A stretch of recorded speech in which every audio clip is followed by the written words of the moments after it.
Now I have to go to Twitch. See if my Oh. voice is coming through, just in case. Okay, good.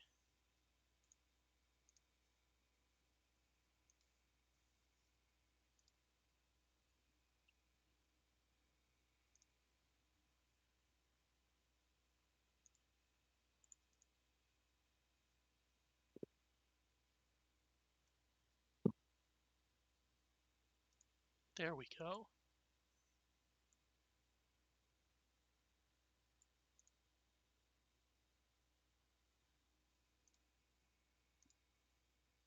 I believe everything else I have is just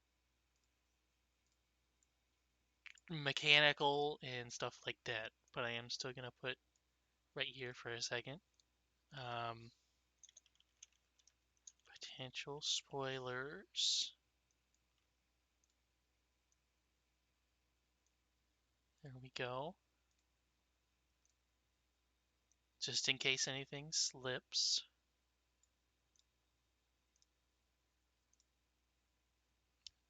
While I was setting all this up, I wasn't really paying attention to what you guys were saying. So, what were we going over before?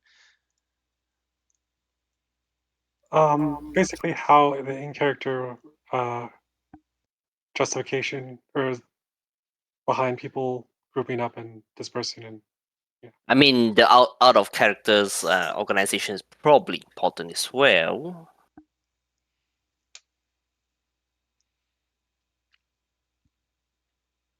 Um, Speaking of organization, do we want to have a name for the primary caravan that the players would be going through already?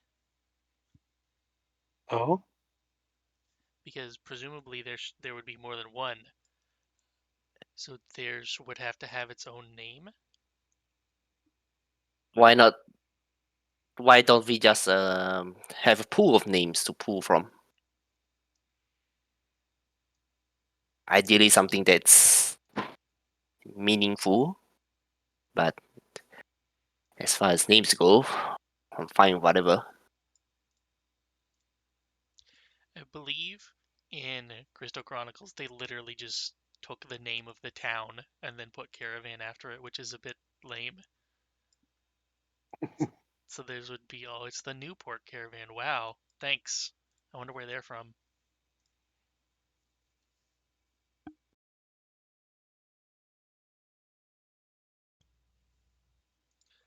I guess that's one we can fuck with later. I don't even think I had that question on my list. Um, I did want to say that the caravans are actually probably going to be about the size of an omnibus, unless there's some other way you say that word. I'm pretty sure it's omnibus though, which means it will probably hold about 8 people, which would be 2 parties, and then there could potentially be room on top, but you could potentially put luggage on top. So I guess technically you could fit another 8 people on top, but they wouldn't have protection from the elements. So it would probably be more than one omnibus. Is there a reason why it has to be only one vehicle and not multiple chained together? Yeah, if in order to fit everybody, it would probably have to be more than one omnibus in a Mm-hmm. riding in a caravan. So it wouldn't be necessarily that the thing they're in is a caravan. It would be the group traveling would be the caravan. Yes. And so far, um, there would need to be 3 of them to fit this amount of people, right? Over 20. well, I mean, they're going to be separated, right, into different groups. Well, that's one question. Do we want them to have the ability to drive separately, or have them all driving in a group where they can then go off but then meet up eventually to continue further?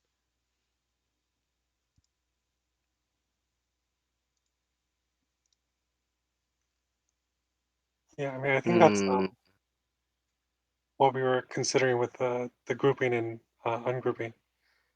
Because, well, I was saying from my previous West March experience, the way it works is basically that one adventure is someone leaving the base town, going and doing the adventure, and then going back to the base town, where they can then like disperse and join other adventures. I think the only difference here would be instead of it being a town, it would be the caravan. Okay, so then Interesting. would we follow? We would be following the caravan as it makes its way through the various roads. Yeah. Okay. And if we're doing that, I might want to Hmm. make a map that's the town that's more of a camp. Right.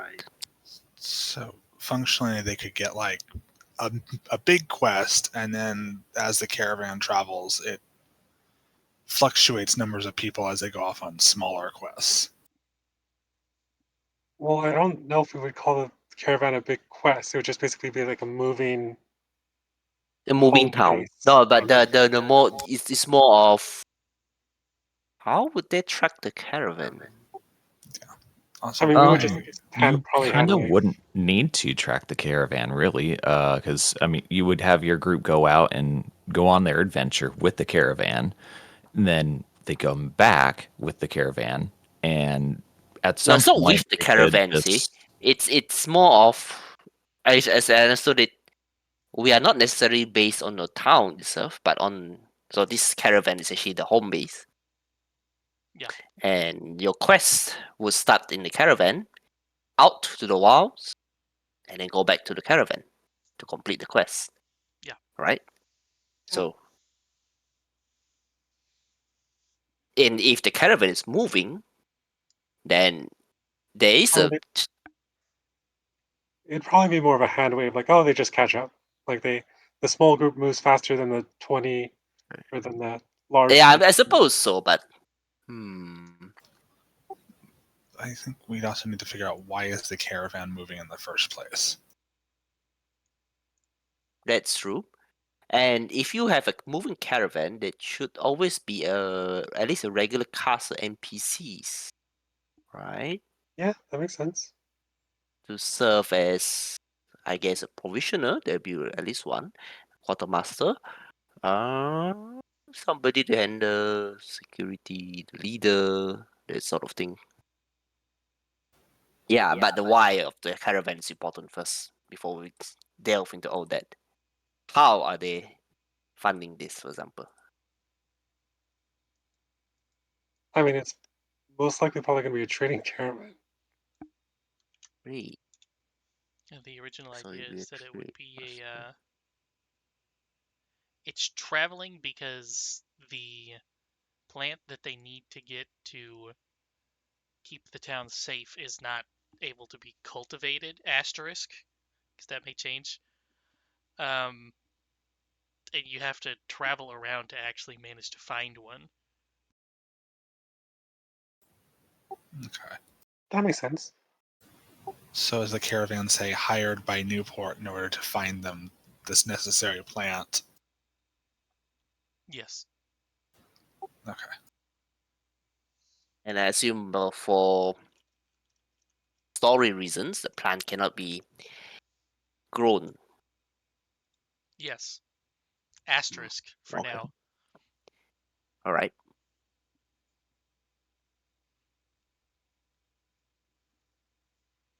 Interesting. As a caravan, that will mean the caravan would roam out into the wilds. Possibly with the singular motion of collecting this precious plant and then return to the town after a certain period of time. Okay. And then Hmm. during Maybe a that time, they circular caravan. run into issues or other people needing aid, things like that. I'd say that's functional. Yeah. Here's one that I had that was separate from this, but it actually kind of fits. Um, Do we want to add?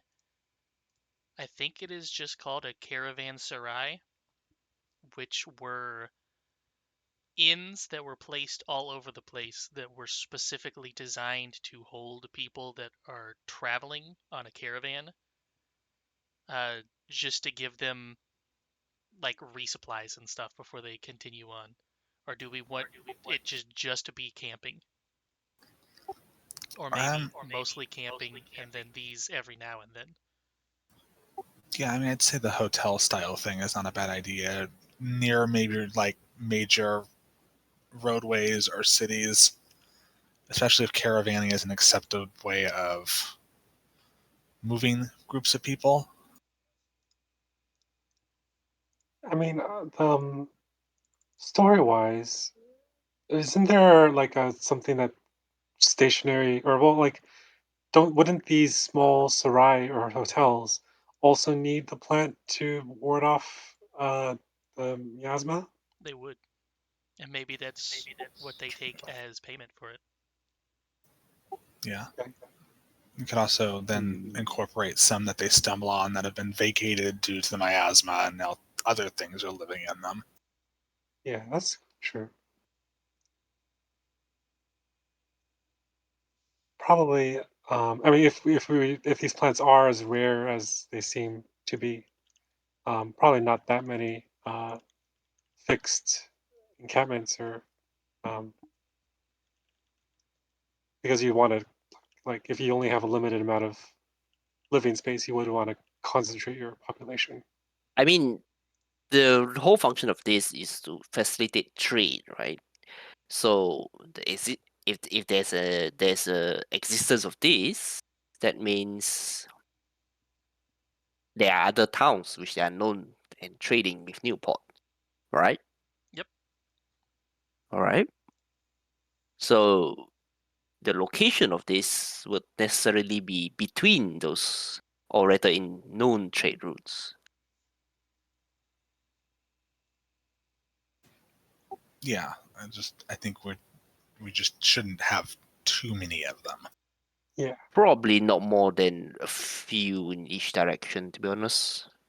If you And look at the if map, you, you can see the whole map, Mhm. right? Yep. Yep. Because the players should only be able to see this part right here. But if you look at the whole map, there's several like crossroads and bridges that they could perhaps be placed on. And if you put them on crossroads, there would only be like 1, 2, 3, 4, 5, 6 maybe across the entire continent. Correct. There will be 6 at most, I think. In either way, I think this should not be. This should be treated more as fortified inns or camps, right?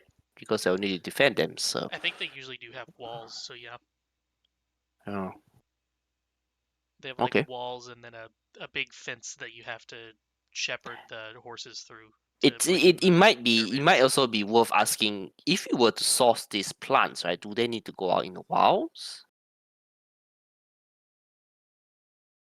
or can they find these plants along known trade routes?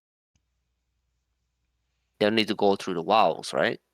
They would probably have to go through the wilds, yeah. I would imagine if you can't cultivate it, then it would not do well on a road where people travel a lot. Mm, Also, like on a road where people travel a lot, anyone would be able to pick it up. Yeah. yep. So it would So make it all the easier. ideally, I am what I'm more thinking is that it is possible that we may resupply at one of these rice, but it won't be often because you will want to travel in the wilds anyway.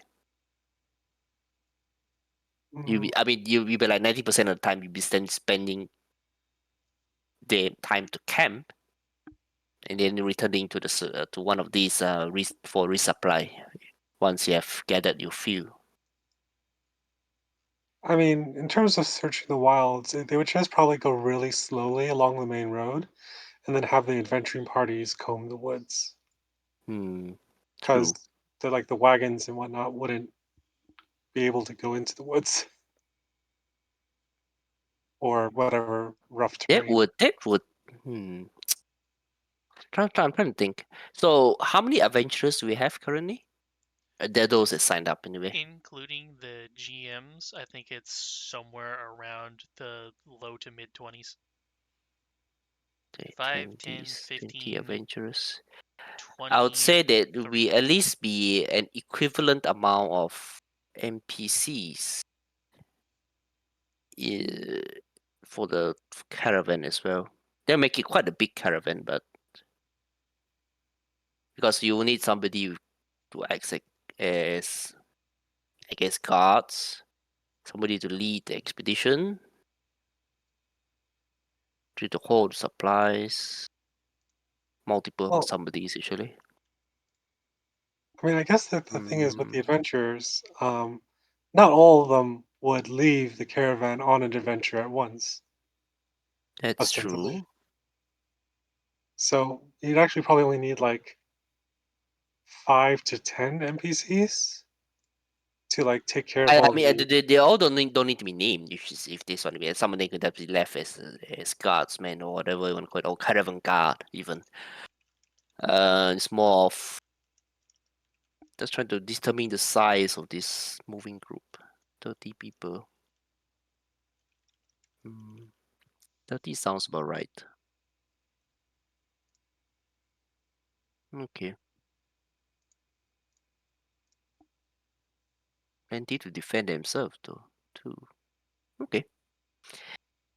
Uh, Speaking of all right. players, do we want 4 to be the minimum, or do we want it to be the maximum for sessions? I think that depends on the GM in question. I could probably only handle 4 since I'm new at this, but other people might be able to handle more. I mean, yeah, I guess it's what the GM feels comfortable running with.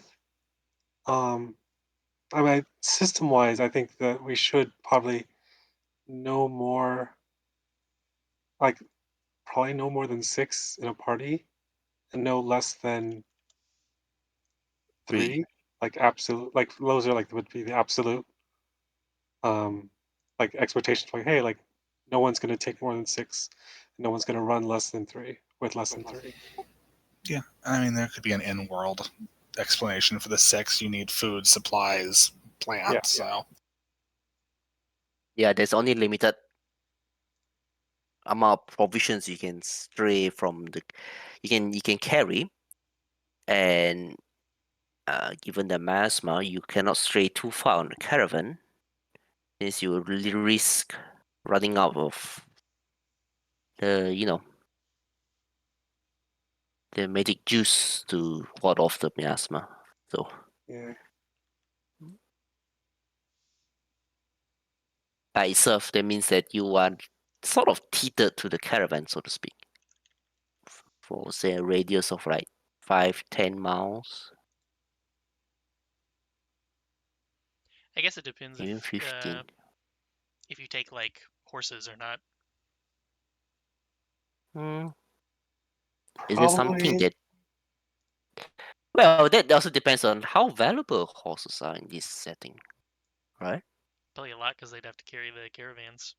Like it doesn't Hmm. necessarily have to be horses though. There's several creatures that can be mounted in Pathfinder. yeah. I mean, I would say like unless they have like Beastmaster or some other actual character um, Or mount. they are trusted, so you have to be friendly. I don't think the adventurers will start with horses. Not Yeah, this stage of the campaign, anyway. Probably ox.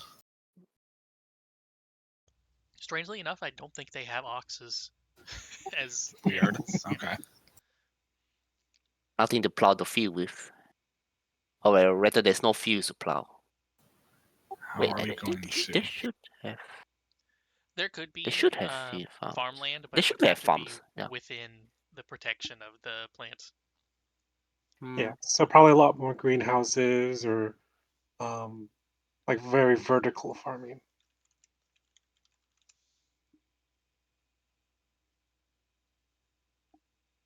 But anyway, That has actually interesting implications on the diet as well. But maybe we can talk about that later.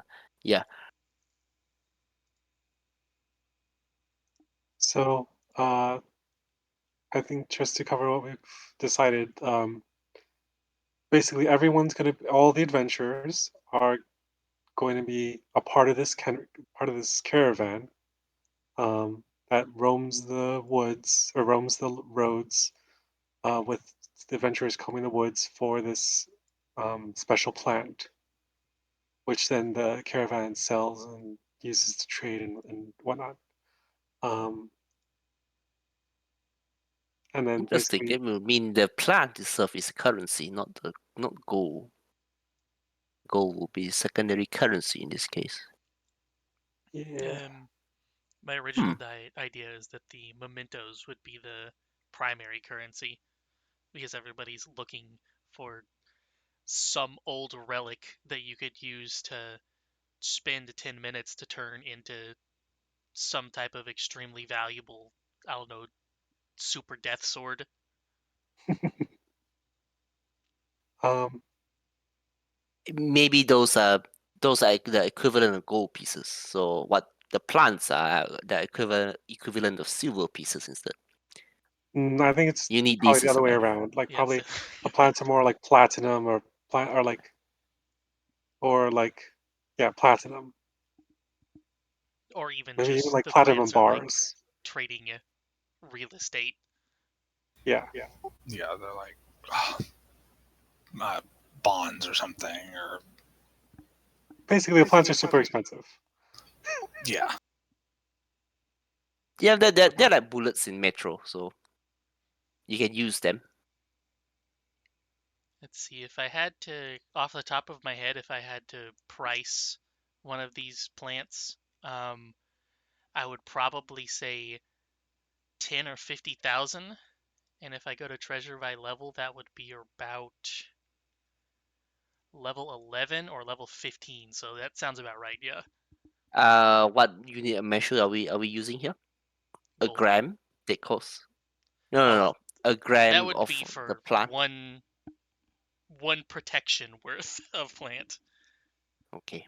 I don't know how Yeah. much that is yet, but Yeah, we should probably decide on that later.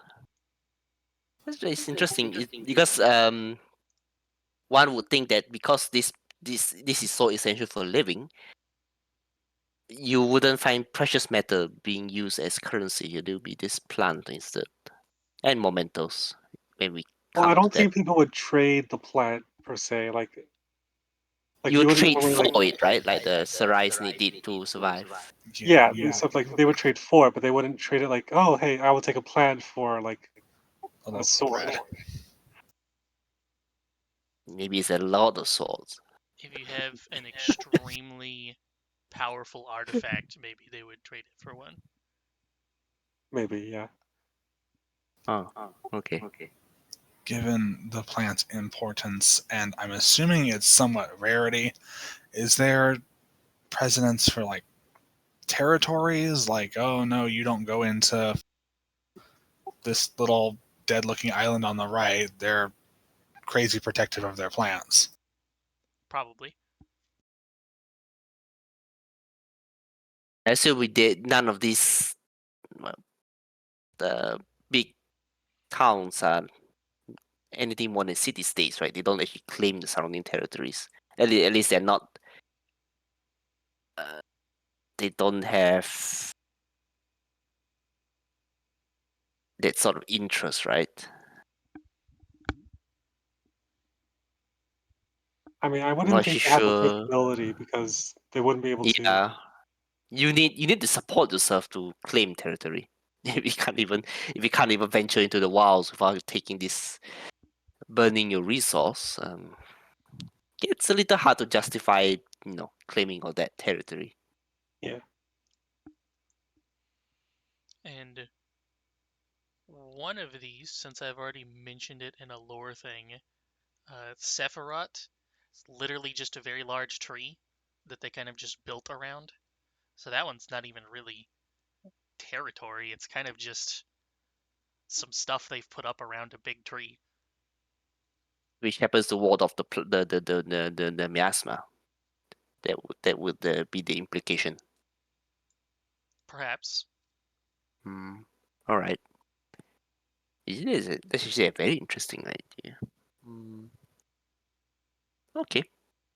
So should we discuss then like starting adventures or like low level, um, like what they'd actually be?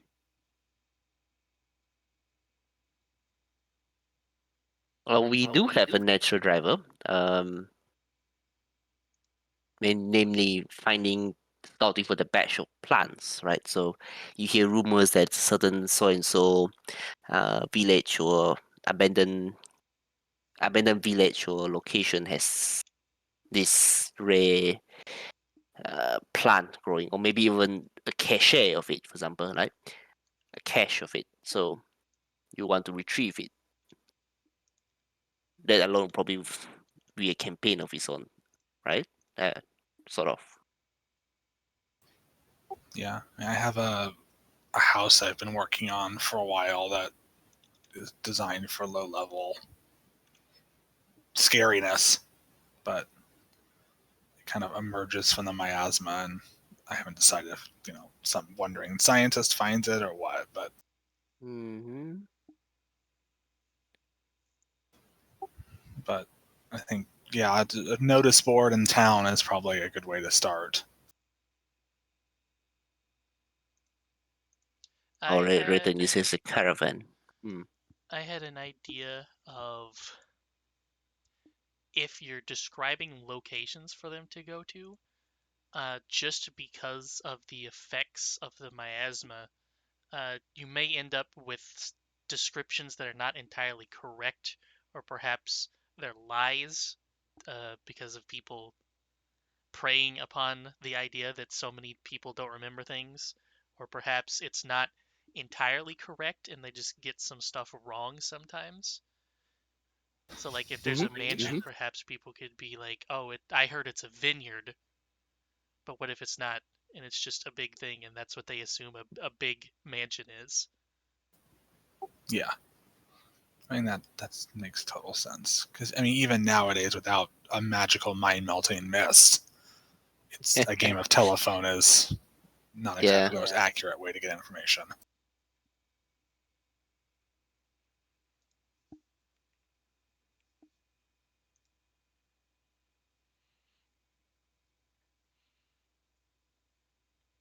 I also Well, have a actually, couple questions that are even more baseline than this, which are, uh, do we want to have an average playtime for our sessions? Because the one I have been doing recently has been 4 hours. I'd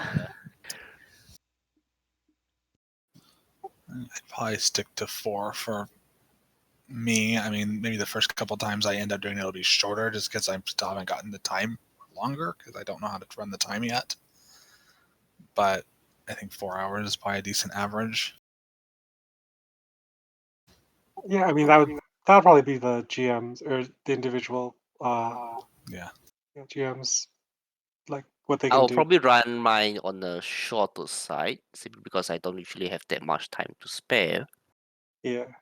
So We could always give them like an estimate. Hey, I'm gathering for a session. Be prepared. It's gonna be a long one, or something like that. Yeah, probably just like so. I guess when putting out like the session notice, we probably want a level range, a number of players, the estimated time, and of course like the date and the actual starting time.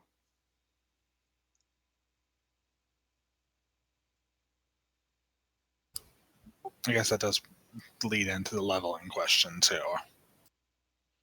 Oh, yes. Do we want everybody to level up at the same time? Or do we want Um, to run it separately as just XP? I'm not a fan of bookkeeping XP. So well, I mean, well, I'm not a fan of that either, but I do think it'd be a lot more fun because I don't want a player to like, oh, I can't play for 2 weeks and suddenly I skip the entirety of level 3 or whatever. Yeah. Like, so I think it does become more fun if We can always track it per session. So if you play enough sessions, you level up. So that's true. Like you can have like, oh, one session is well, yeah, one session is like what, like 500 XP or On whatever. average, they yeah, expect so you to like level up every 4 sessions, I think, 4 to 5. Okay, so like yeah, so we can do a plus minus. Okay, you have done 3 sessions, so we're gonna bump you up to level 2. Yeah, and we let's go with that. Things like that. That would be a lot easier There to will be track a too. simplified way. You could just give them check marks. And then once you get to 5 check marks, you could just erase them and bump them up a level. yeah. Yeah. I think that's a good idea. It's probably the most functional, but that does kind of feel like it takes away from the, oh, you've had a really hard encounter. Here's some That's true. XP for it kind of thing. Well, I mean, I mean, so hard encounter is basically level difference. So if we have like the average level, and if you're below the average level, or like the maybe average or top level of like the party, then like it counts for double.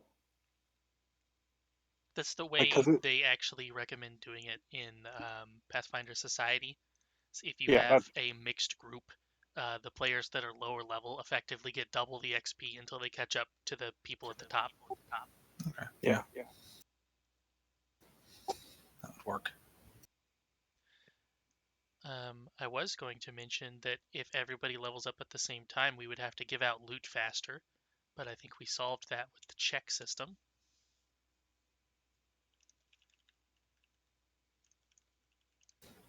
So yeah, it's 5 sessions and up a level, I think is the short answer. Do we want the max to be per group or just in general? Like if we have one player that plays a lot that gets to 4 and everybody else is at 1, do we want the maximum to be 4 so everybody gets double XP until they meet them? Or if there's one person in the group that's 2 and the rest of the group is 1, then everybody gets double till they get to 2. I I hope that mean, makes sense. yeah, that does make sense.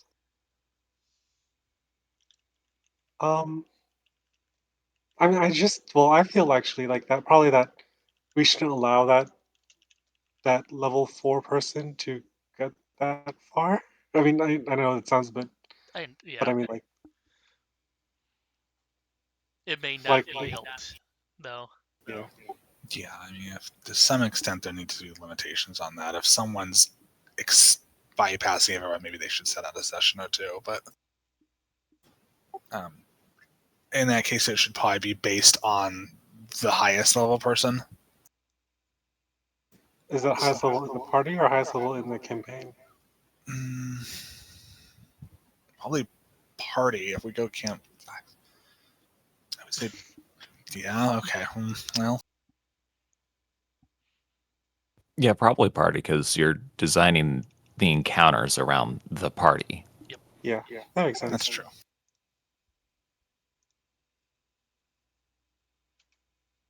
Okay. And 3 more. Do we want to have a set amount of time in world between each session? If there's only one caravan, then yeah, I think there would technically have to be. But if there's multiple caravans moving, then I don't see why they couldn't be moving simultaneously. Although that's more to track. So by the way, this is just mostly like the reason for this question is for downtime, right? Yep. Yeah. I mean, I feel like probably like a week's worth of downtime per session.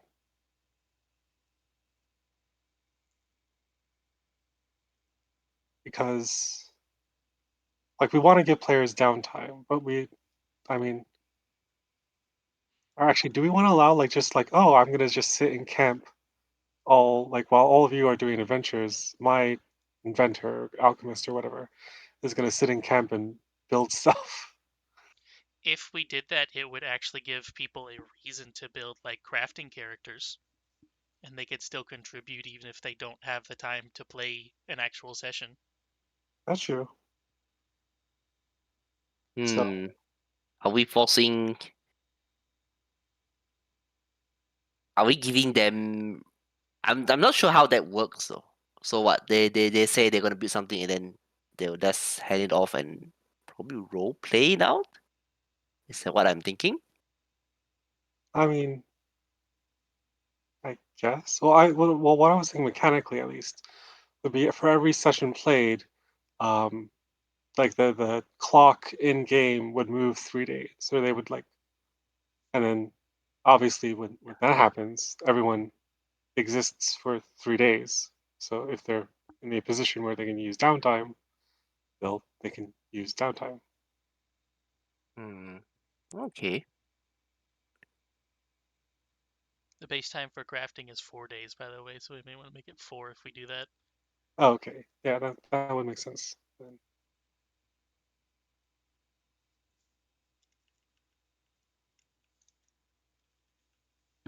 The way downtime other than crafting works, by the way, is basically somebody says, I want to do this job from a list of jobs, and then they roll their skill to see what they get on a table. Um, and then you, as the GM, decide how many days they are allowed to do that job. Like if you're playing as a clown, you're probably only going to be able to do that for 1 day because you're just on the street clowning for people to pay you. But if you're doing like construction, you may be there for a long time. So you determine the amount of days they go, and then you just multiply their income by the amount of days. And done.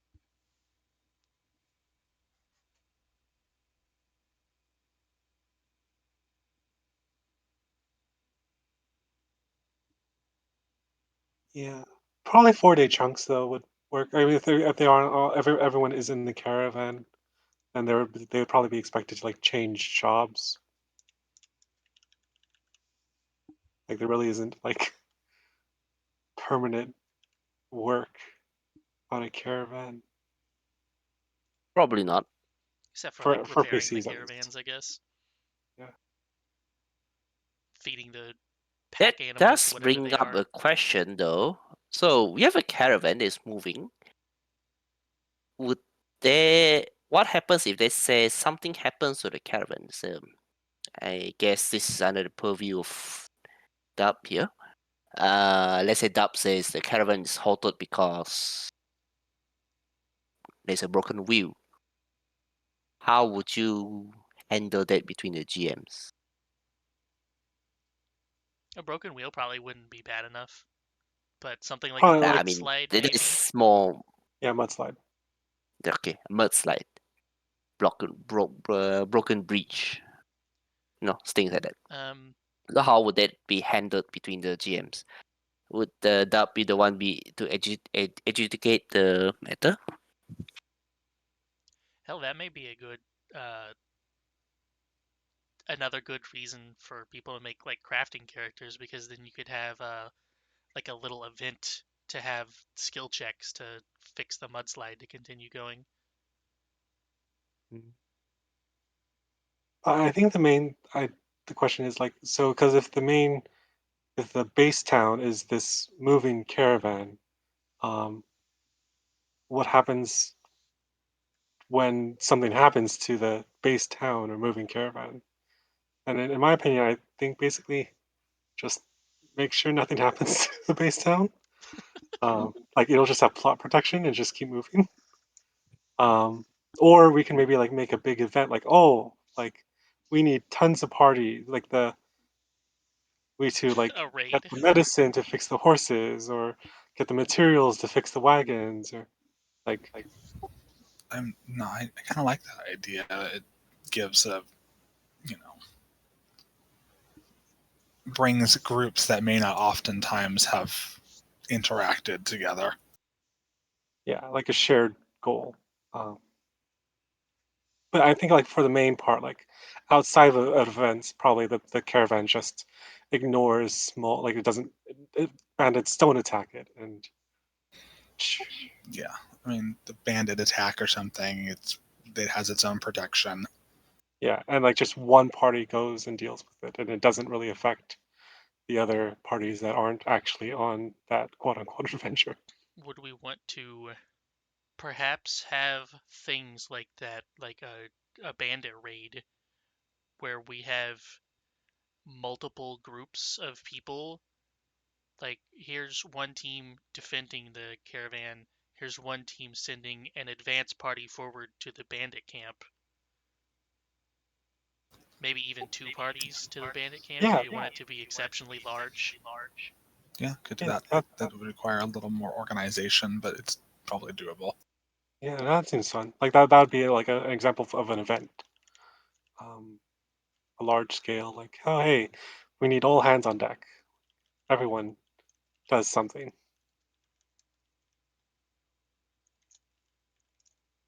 And then we would just like divide, like, oh, you go to the north gate of the bandit camp, and you go to the south gate, and you protect the caravans, and you go in the forest and find materials.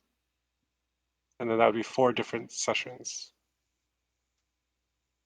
Ooh, I was thinking of a big giant session, but I know, It'd because get kind I of hmm, chaotic. kind of yeah. chaotic, yeah, and probably really, really long.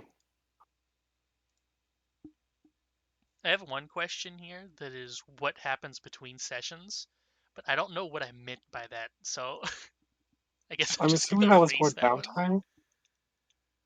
Maybe, I, and then we kind of answered that in another one. yeah, And then the last, I guess, plot-related one would be how often do we want them, or how often should they expect to actually find balsams? Should it be a thing where they constantly get it and you need a certain amount for it to actually count? Or should it be like a big event when they actually find one? I think that depends on how often it's needed. I mean, That is another question I don't think we ever got around to. a plant that you basically have to constantly have on you at all times, A, because you don't know if the miasma is suddenly going to jump over a hill at you, or B, because it doesn't actually last very long once picked. Plus, how much do cities need to survive? Yeah, I think we should probably like establish a baseline of how much a populated center need, how much the caravan itself needs, because I assume they also consume that thing, right? And how much a player would need, or a person, so to speak. Yeah. And I guess the part of the question is the miasma everywhere, or is it like fine unless you wander into a patch of it? I think we decided that it moves and comes in and out like the tides. Okay, so they're not constantly Oh, walking through it. It's just there are blobs that move around. Okay. so it's a mist. Okay. Hmm. And that cuts down a little bit on the amount you're going to need of balsam overall. Kind of does, but also sort of makes it unpredictable because in the sense that you need an emergency reserve in case it lingers. So Road's yeah, safe today, but tomorrow it's completely covered. yeah. I don't know. How long will a city last long term if engulfed? I guess maybe have it as like a survival check for people to find it in the woods while they're doing whatever else adventure they're on. For what it's worth, in Crystal Chronicles, you need 3, in that game, is drops of like water, but still, to protect your town for 1 year. So that's not a ton.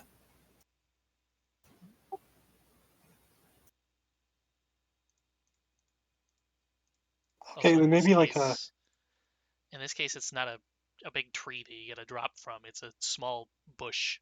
It's like a shrub that you, I guess, would rip entirely out of the ground. Yeah. Maybe make a D100, like maybe make it like a, or like, I'm assuming a caravan specifically designed to gather these would have specialists in said plant that perhaps can, in some cases, gather this automatically. But that kind of takes away the player interaction with it. So That depends. You can actually introduce an interesting choice for the player. So say they're out gathering this plant. They may decide to say, okay, let's do it with the caravan specialist. That will mean they'll need to protect the NPC now, right? Oh So wait, it's a bit of a the base choice Subject for them. them protection. to an escort quest. Yes, that will be funny. And you, of course, depending on the GM, you can either make it very easy on their life or very hard. You could have a So trap-filled dungeon and an NPC that is very prone to running forward. You mean Sir so Bumblefuck McGuffin? And imagine the party would just fucking knock him out and then clear everything out first. Then yeah, And then he right winds into a up tree. like he disappeared because he woke up while you were gone or some shit. I don't know. or he remembers it and stops getting you balsam. No, you just yeah, have to be really smart about knocking him out. Hey, Mr. T, drink this glass of milk real quick. oh no, you're gonna give so poison yeah, to a I reason would to say exist. we can do it both ways. So if the players gather it, they won't necessarily have the training, so they may have to roll. I think there's I think Pathfinder still had survival check, right? Survival Yeah, or probably nature, I think. survival in Yeah. nature. So they'll probably need to roll it, but if they manage to either bring the NPC along and survive, then they don't need to roll. So they just no, they just do it. Yeah, I mean that makes sense. Um, yeah, so we could either have like, or actually probably like the adventure would be like, hey, protect Mister What's it while he goes and finds balsam plants. Possibly. Or, Um, yeah, or you can say that we'll get it for you. They can yeah, offer to or get like, it for or is them. the another one's like, oh, go and find balsam plants, and for that they would need to roll like maybe a DC 20 survival check. Yeah, it's functional. Brings back to the necessary quantity question, though.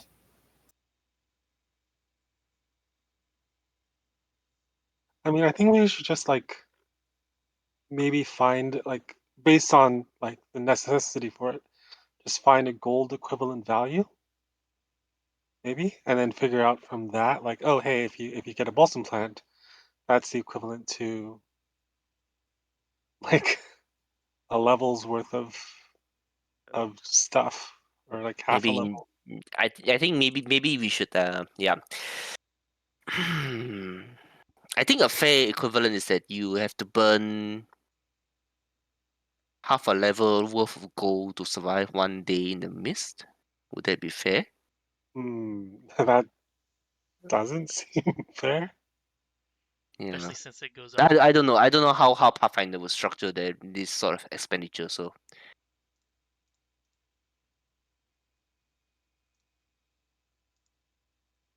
but if the mist doesn't last all the time, it may be less than it looks actually. Hmm. Yeah, I mean, I'd say maybe keeping it arbitrary. A person can survive the mist with maybe a sprig, because it's like mixed into water in the wells, right? In Yep. cities to keep it. Okay, and a person can like rub it on their body or make an ointment out of it. Question mark. I think my idea was settlements put it in the aquifer, so that would require a lot to dilute in the water, and it protects for a year. And then the caravan has. Actually, I don't know what the caravan would have, but my original idea was that it was protected for a month, and then the actual players would either slather themselves in a salve or carry it in a censer, and it would protect them for a day. I would say I'll have caravan will do a sensor thing. Mm-hmm. Yeah, sensor works well for caravan, just on the top smokestack thing. Mm-hmm. Okay, so I mean, a salve would probably take a few leaves. A full-on well would take a lot. Is that So because people probably are like drinking it, or because it's just the groundwaters? It's in the groundwater that protects them. to like protect land as well. Yep. There will be industrial quantities of Oh yeah. calcium. So Yeah, that maybe would be like like There's definitely industrial quantities. clear-cutting groves of it. well, I guess if you like count like let's say a bush, like let's say one unit of the plant is a bush. So 1 unit for the entire caravan for a week. Why not just make it easy? A pound. A A what? pound is needed It, to a pound in of the Pathfinder, it plant. would be one bulk, but yeah. Sure, one bulk, one What? pound, or one unit. Yeah. So Yeah. one bulk. So one bulk for the entire caravan to burn for a week. Mm-hmm. And then one bulk divided among like 5 or 6 adventurers as like a salve for a day. Um, Mm-hmm. and then And then if like you to scale up to a city, it'll be 1,000, maybe. maybe not like maybe 100. Yeah, 1,000 for something this rare seems really I mean, it is a settlement, unattainable. Yeah. and I it think lasts for a year. I think the heaviest thing I've seen in Pathfinder is an alchemy lab, which is 10 bulk. Mm. Oh, okay. So 100 'Cause I may mean- be reasonable. Yeah, if you need 1,000 bushes of this, it'd be far cheaper for the settlement just to hand out jars of salve. Yeah, because I also like 1,000 bushes, which means like you probably get 3 a day to just make it Mm. even.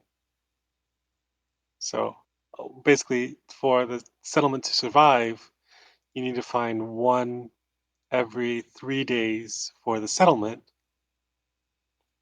and including the fact that you're So spending one. like one bulk will last the caravan 1 month, right? I think that was the consensus.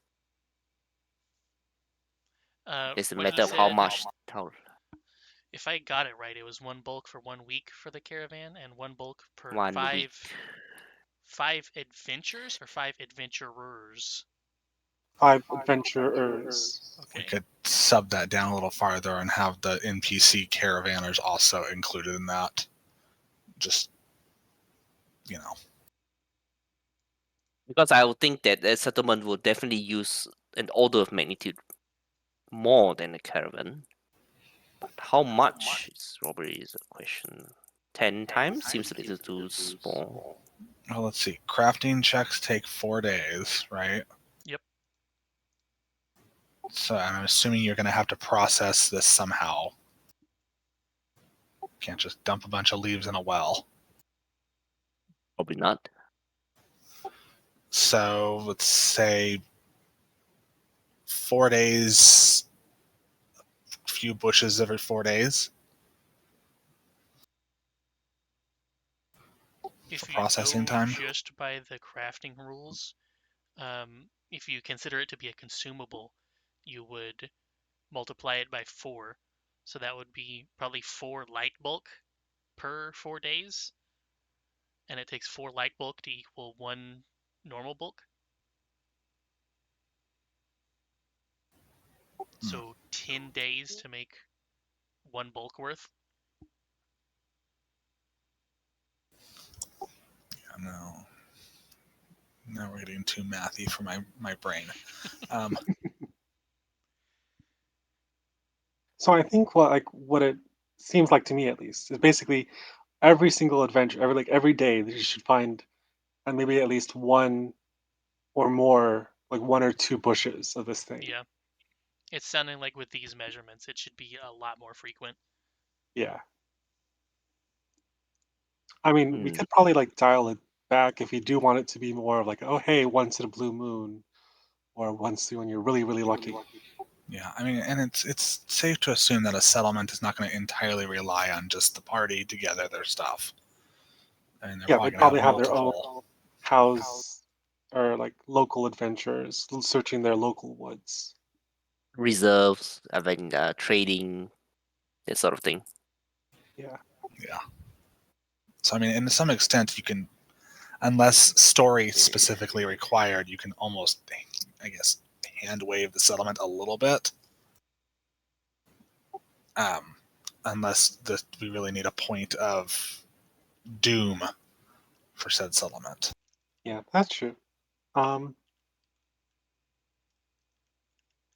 Yeah. So probably like well, so for the players at least, they would get like they would either have the bring the plant expert and get like probably three to five bushes, or when they go on their own, like a success is like one, like for a DC 20, a success is maybe like 2 bushes, and then a critical success is like 5, and then they would turn that into the Uh, caravan and get I sure uh, hope. I sure hope that some of them actually pick up survival as a skill. I mean, they can let them know, and they can maybe change their characters if they want to, or like It will adjust be their. funny anyway.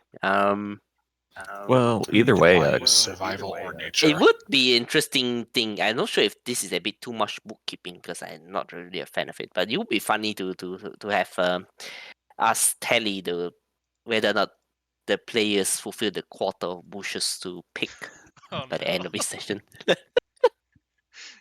End of the year comes around. Sorry guys, you only got 90 and you needed 100. Guess the town's dead. Oof.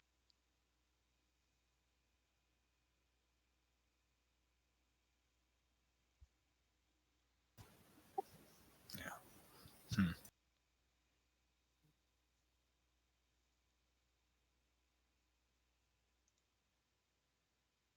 Everything else I have is gameplay related, by the way, if you guys have anything that's not that.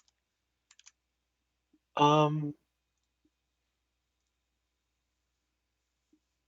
So let's go over the like the items, like the amount of stuff we're giving out one more time, because I'm still a little bit fuzzy on.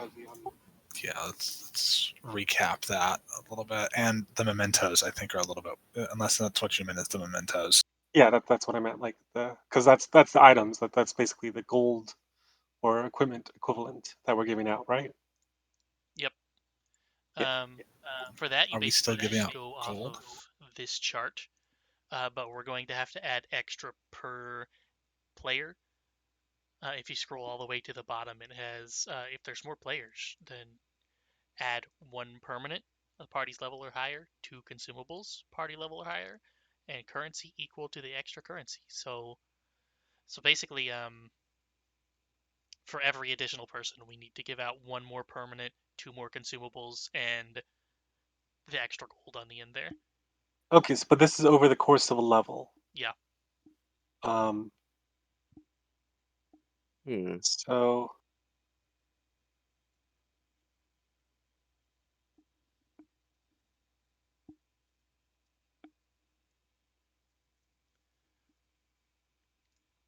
The chart is assuming 4 players. So if we want, we could just go, we could like condense this and just have it be 1 permanent item 1 level higher and a couple consumables at their level or higher per person, and then at level 1 it would be 10 gold per person. There's another chart for treasure by encounter instead of treasure by level, but they basically warn you in the rules text, just don't do this unless you have to. um I assume because we don't since we are going to count these by session, it's probably not easier to track as well, right? You're gonna track levels by session. yeah, levels by session. That's true. If we're giving them Mm-hmm. check marks, you could basically just you could give them one of each thing listed here every check mark. Yeah, pretty much. One permanent level of the level of their level, one consumable of the level, and like 2 gold, I Well, guess, for level 1. I in this mean, I'm not. example, I'm pretty sure we're not going to do this that formally, right? They're going to discover it in adventure rather than. But yeah, okay, in it'd be this really weird to say, case, "Oh no, you have this check mark, so we're gonna give you 10 gold now." Somehow, you 10 just gold need just to appear make in sure your purse. you just need to make sure they get at least one of these, or at least everything on Okay. here by 5 check marks. And in this case, at level 1, it's pretty neat because you can give them second level, first level, second level, first level, 10 gold, and be done. But then every level after that, there's more things. So uh, I guess you could just go 3-2, 3-2, 1, and then divide the money up against, or up, divide the money amongst those 5. I guess that would work. Uh, okay, you lost me on that. So this would be something that we would need to write down, Yep. just because there's no way that everybody's going to be on the same page Yep. Yeah, just by hearing it and that sort. We'll maybe have to fuck make it. with the Google sheet later. Y- Yeah, Yeah, yeah, just be something to put on the Google sheet. So it's like, oh, we put this check mark. Okay, give this shit to this person. yeah, And probably. So then probably this would done be like like that. they would get the loot from the but so they would probably just turn all the loot into the caravan, and the caravan would then give out like, oh, hey, like you've been on this adventure, you've been doing really well, here's your equivalent of pay of one memory, one memento. Yeah. That'd probably be the easiest in character way of giving them like, oh, hey, here's a standardized amount of loot. Yeah, but the in-game reason for giving it is a whole lot easier than like the what do we give unless Oh, it's written down. That was the yeah, main let's concern. I'll see about making an But Excel yeah, or like that's adding a sheet. How about the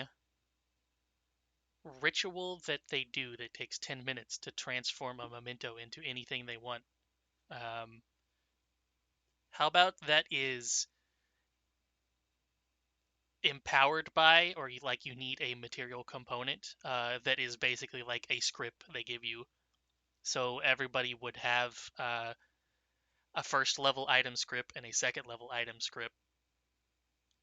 And then if they got a memento during a mission, they could use that to transform it into what they want. And then if they don't have any scripts, they can't use it to make an item. Well, then what happens if they have the script but they don't have a memento? They would have to find one. Yeah, because the way we were floating it just now makes giving mementos in field kind of not a thing. Yeah. Yeah, I think just Uh, having the script or like, hey, like the caravan handing out mementos. right, but then there's no point in them like finding a memento in a dungeon or something. They're gonna get a memento regardless. Yeah, Hmm. The main problem is that normally, if you found a +1 striking short sword on the field, you could then pick it up and use it. But if we're doing mementos and they have to wait to get to the caravan to turn it into something, then it would not help them at that moment in time during the mission. so if oh, okay. anything, you could just have them find a memento in the shape of a +1 short sword, like you just said, or whatever. But I then they have guess, to get yeah. back to just to like reforge it, quote unquote, into Or whatever the hell they want. Why actually, not just give them the normal items at that point, right? Why go Yeah. through the memento process? The mementos are basically just so that you don't give out a bunch of short swords and then only 5% of the players want to use a short sword. Yeah, I'm assuming we're going to at least allow them to trade magic items to Yeah, equivalent magic items, right? that's what I've done in every game I've ever played, but that's why I wanted to do the mementos for this one, so you don't have to go through the shop process of spending an hour having everyone trade stuff around and they can just pop it into whatever they want, just on the field. So why not have like some sort of like magic recycler stone that everyone can carry? That You know, would you work. Yeah, find actually, a so I short think sword, you don't want that, you recycle it. actually, I mean, so I kind of like the bartering that goes on in this sort of adventures. So Yeah, but then you always have that one session that's the shopping session, and yeah, that's true. I can guarantee you, after running 2 APs and 1 campaign on my Friday game, what happens is all the loot will pile up over time, and then you just spend 1 to 2 hours dealing with everything all at once. Okay, so I think actually, what I guess maybe this would cause them to fall behind a bit. But like, what we could do is have like because if we do like, oh, every session you get one level 2 item, and the next session you get one level 1 permanent item. Um, what we can then do is have, instead of having the caravan like dole out mementos, they dole out like you said, the like the material components to like, oh hey, here's the material components for the ritual to turn a memento into a level 2 permanent item. And then once they find the memento to do that, they can just do that in the field. yeah, because then you actually want to go treasure hunting. Yeah, because like, oh hey, here's all the like the materials to the ritual, but then you still need the key component that you have to find yourself. if I know mementos supposed to be memories, right? Yep. Has anyone considered the ethical component of turning memories into weapons? Eh. Yeah.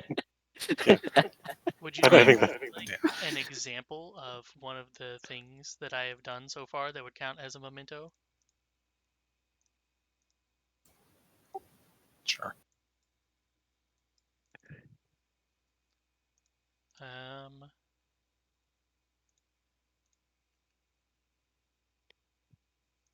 here you go.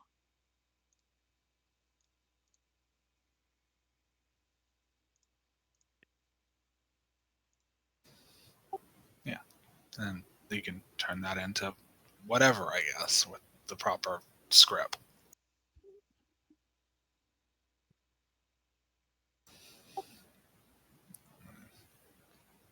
Maybe some characters can look at that and Oh, okay. history check if they know an HC, and then that's the whole thing between players. How dare you turn my Grammy's sackcloth doll into a spear? Yeah, everybody knows that she likes Warhammers more. Exactly. So mementos can take different forms. Can Yep. be can be a doll. Here's another. Oh, that's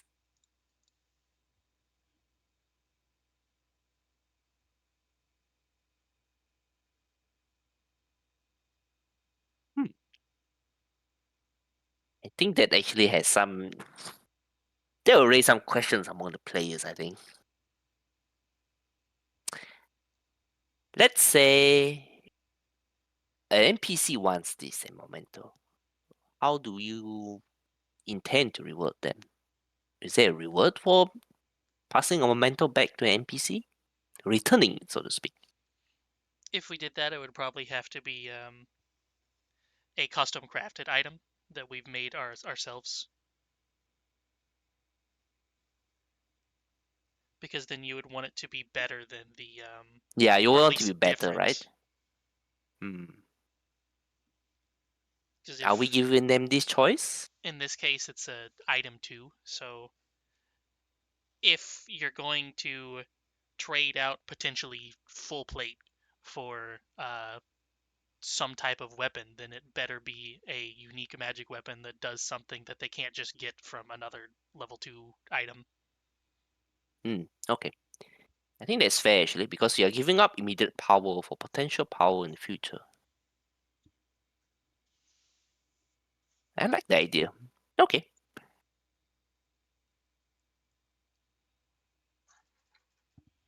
And that would be like a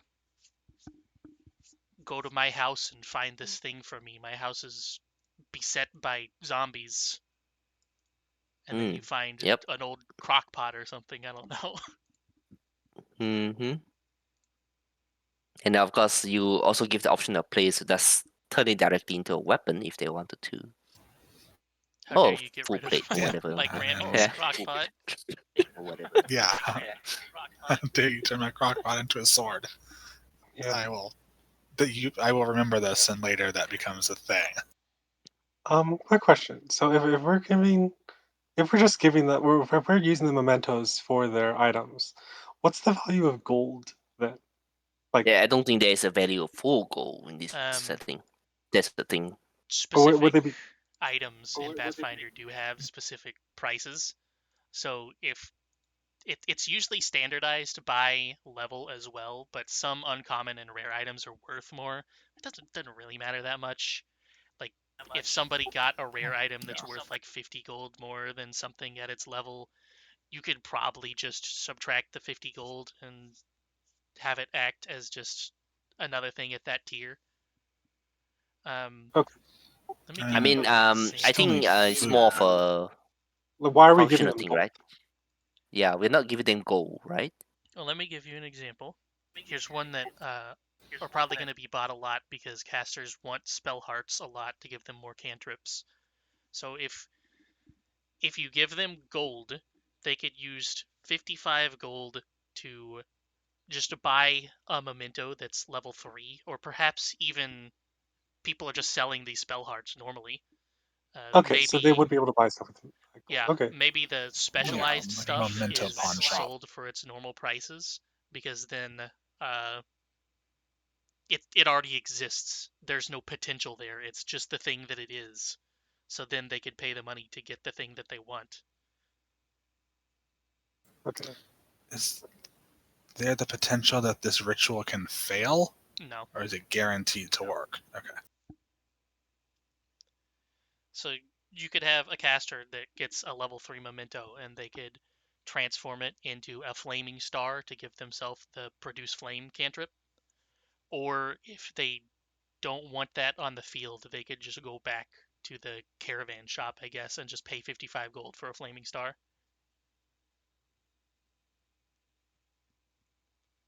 The in the treasure by level tables, um, the amount of currency that you give out to the party is expected to be used to buy specific things they want that you didn't give them or consumables. So whatever the player wants to do with their excess money, just whatever. If Okay. they want to spend it on a permanent item by saving up for 3 levels, then they can do that. If they just want to buy healing potions, then they can.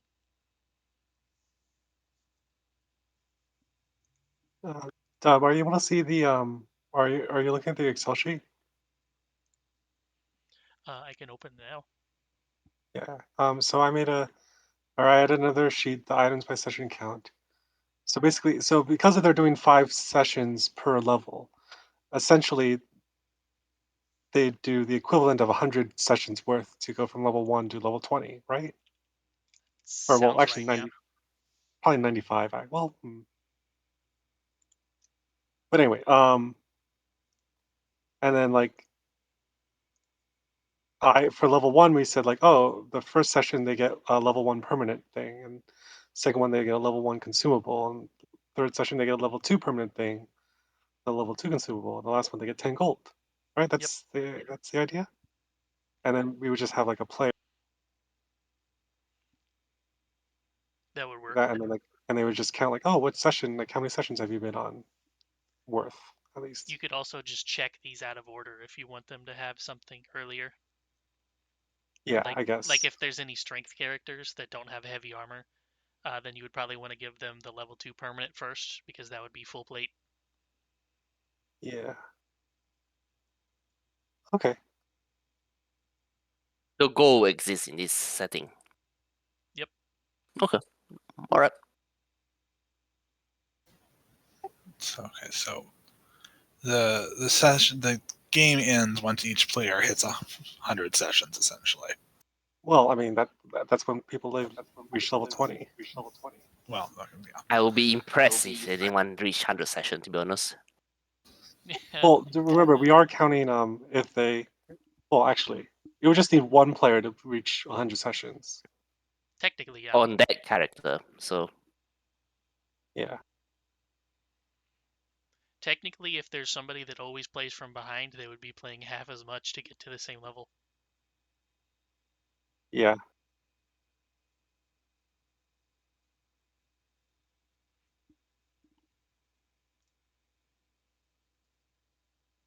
I'm gonna assume that's not well. We can, if that becomes a problem, we can address it later.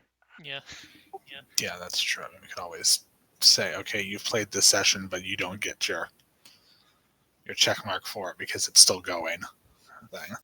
Well, I was more thinking like, oh, like you probably need to go with a lower level, like a party that's actually your own level, rather than Yeah, that's actually true. just tagging on with this higher level party all the time. That's true. I mean, if they want to do it, In hell, general, it's probably fine up to a person being 2 levels higher. yeah, I think the Pathfinder 2E seems to operate in a +1 -1 sort of band. So If you had a bunch of like level 1s joining a level 5, so there's a 4 level difference, I think all the level 1s would just die. That's true. There's the game is self-limiting to some extent. So Yeah, I mean, you make it a level 1 adventure and the level 5 just doesn't just sits or just steamrolls everything. We tried that experiment in my Friday game once, a couple weeks ago, and I thought the gunslinger was just going to crit everything, but it kind of worked out surprisingly. It was actually a good fight that everybody involved could participate in. it's interesting. may also be because I'm a really crappy gunslinger, but Maybe I'd have to try the test again with a fighter to see if the fighter just fucking crits constantly and does 10 quintillion damage.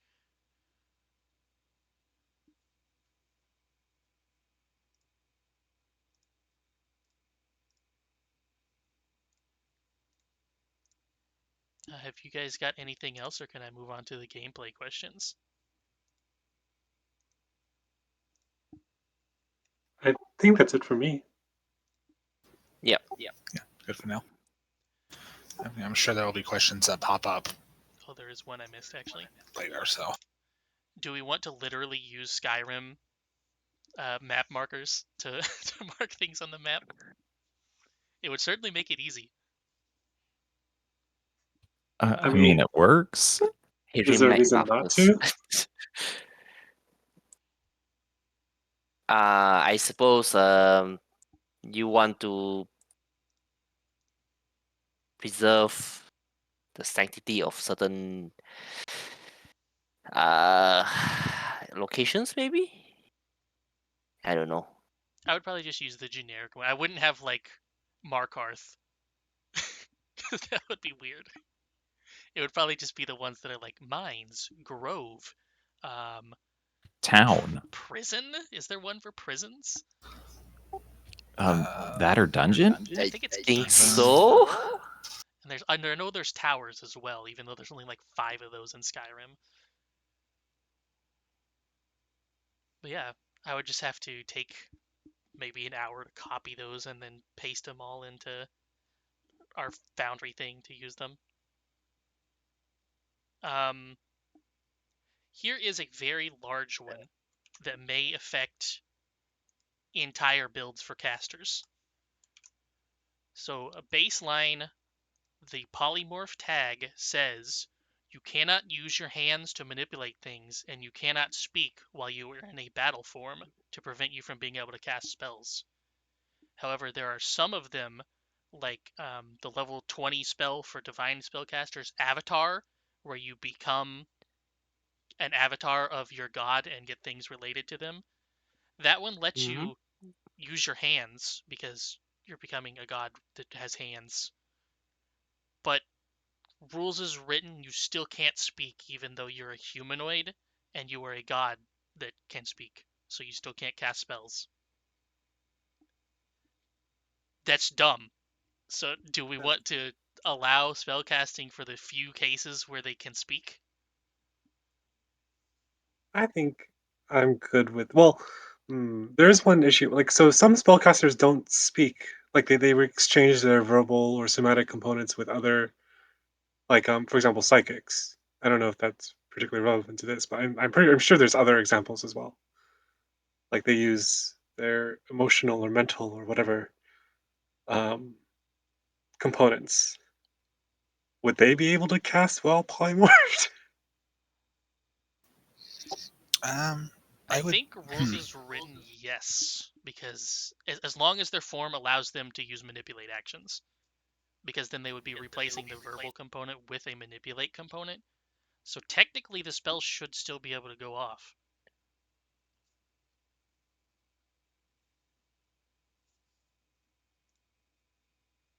If you want, I think the earliest example of being able to cast in a polymorph would be like elemental form, which is all the way at like 11 or 13.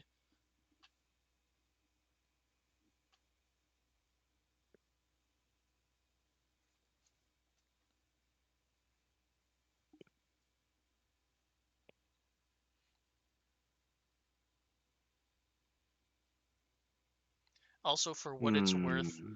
I don't think a caster in a battle form that can cast spells would be particularly overpowered. Yeah.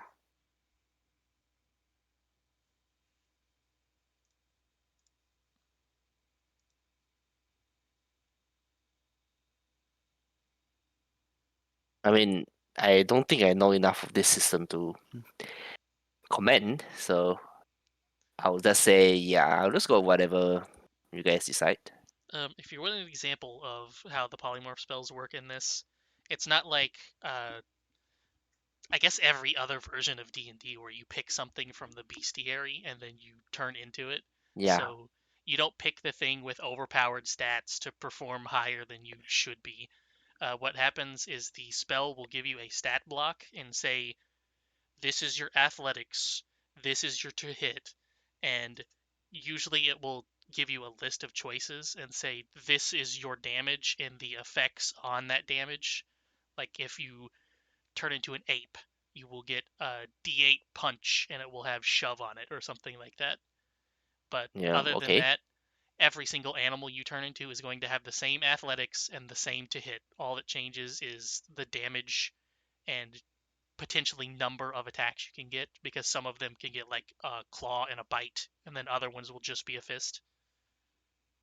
Well, I mean, in Pathfinder, they all take one action, so Yeah, well, they just might be agile or whatever. the bite is usually higher damage, and the claw is usually less but agile. Yeah. I'm reading through the polymorph actually. So it says here that it says unless otherwise noted, the battle form prevents you from casting spells, speaking, and using most manipulate actions that require hands. Yep.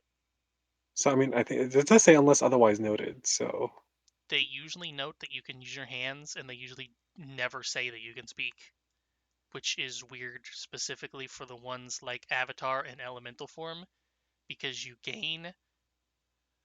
First of all, your god can speak, so why can't you speak as an avatar as your god?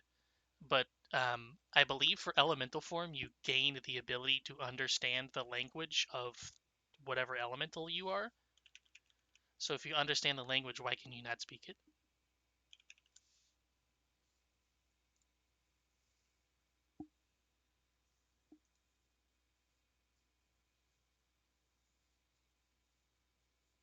Oh, I'm wrong on that one. They do not understand the language, okay. yeah, However, can the various elementals speak? If the elementals can't speak, then this is a done argument.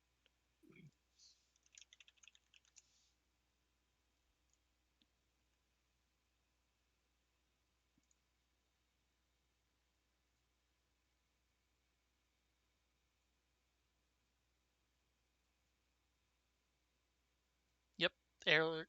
Well, an air method can speak at least. An air wisp can speak. A Zephyrhawk cannot. A living whirlwind can. So most of them can. This might just be a case of Pathfinders being a little bit too specific for certain rules as written. Yep. Yeah. Yep. I think they also kind of just don't want casters to be able to stack up to Nice. marshals at all. So they just put this one rule in there where they say, well, you can't speak. Why can't I speak? You can't speak. Fuck you. Yeah. Anyway, yeah. So I think basically, I think if the form that they transform into can reasonably speak and they have hands, they can cast spells, even if it doesn't specifically say they can speak. Dear anyone playing a caster, enjoy. I have given you a gift. I assume Excellent. this is a very high level thing, right? There's Eh, some battle forms at low level, but they kind of do not get good until around 10. Unless you're a Yeah, druid so specifically, because then they get specific things for shapeshifting.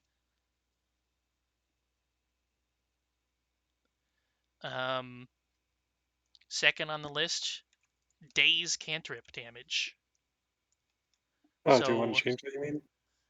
the Daze cantrip, for some reason, scales every 2 spell ranks instead of every 1 spell rank.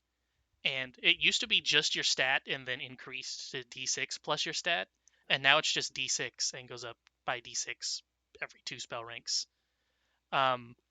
It is the only will save cantrip, and it scales like an AoE cantrip in that it scales every 2 instead of every 1 for some reason. And I believe that is because the crit fail effect is that they become stunned 1. And don't get me wrong, stunned 1 is very strong. However, I would imagine, like, I think half of the players in this game are spellcasters. Um, just glancing, yeah. If we play this game from levels 1 to 20, and we buff this cantrip to scale every one rank instead of 2 ranks, I believe that we will see the critical specialization effect of this cantrip happen maybe 5 times. So do you want its damage to be gimped for a situation that may happen less than 10 times over the course of the entire campaign? Also of note, every time I have used this cantrip on a creature that has a low will save, the damage would have been equivalent to using a cantrip on the high spell save and doing half damage.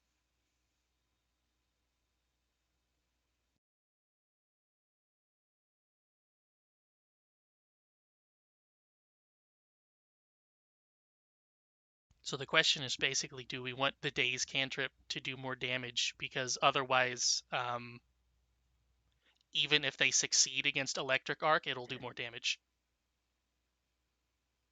I'm fine with buffing days.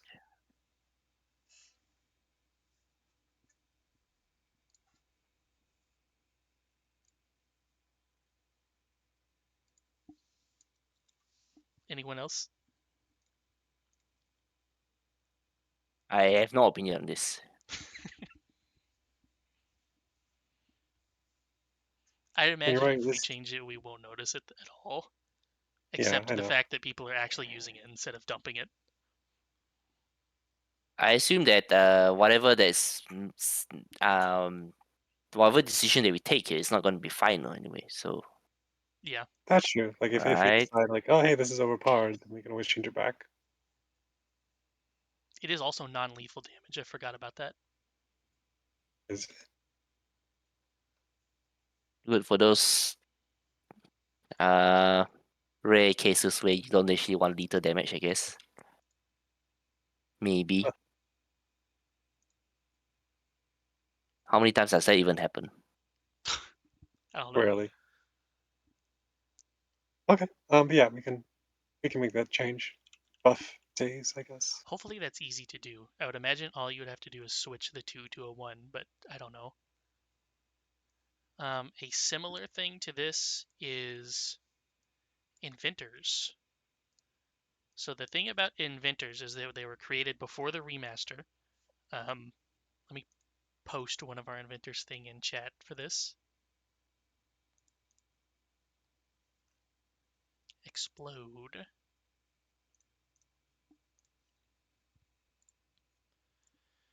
So most of the inventor's feats will have this tag up at the top. You can see unstable.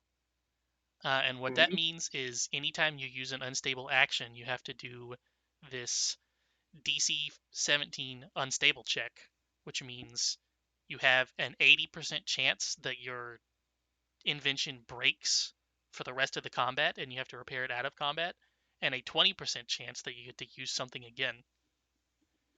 This was balanced around the old focus point rule, where you could only regain one focus point between every encounter, because it used to have the tag at the top where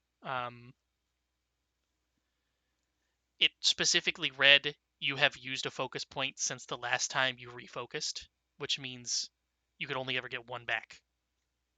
And now all casters with focus points can just spend more time to get all 3 of their focus points back. So they can just spend 30 minutes instead of only being stuck with the one with 10 minutes. Inventor has not been changed and will not be changed in the remaster because they're not doing guns and gear content. So if this was balanced around being equivalent to having one focus point, do we want to change it to balance it around having 3 focus points instead?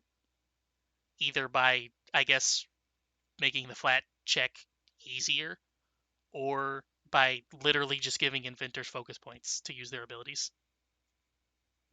Um, I don't think we should give inventors focus points because those do because well, I mean, classes that have focus points, they do need to build up their focus point pool up to 3. Like they Yeah. only usually most only start out with 1. Um, some of them start out with 2, but anyway, like they do need to build that up. Um, I think making the check lower would be a good way of doing of balancing it. Maybe DC 5 or 7. If we do give them focus points, they would start with 1 because of explode, and then they would have to gain more by taking feats that give them unstable actions. So they would still have to Oh, build it up.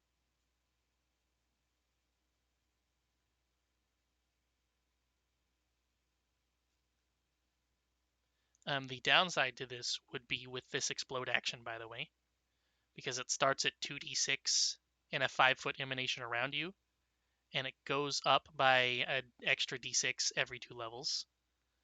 So would it be strong for an inventor to be able to do slightly more than a d6 every spell rank? Yes. Is inventor a strong class? No. Are there focus spells that do more than 2d6 damage per spell rank better than this? Yes.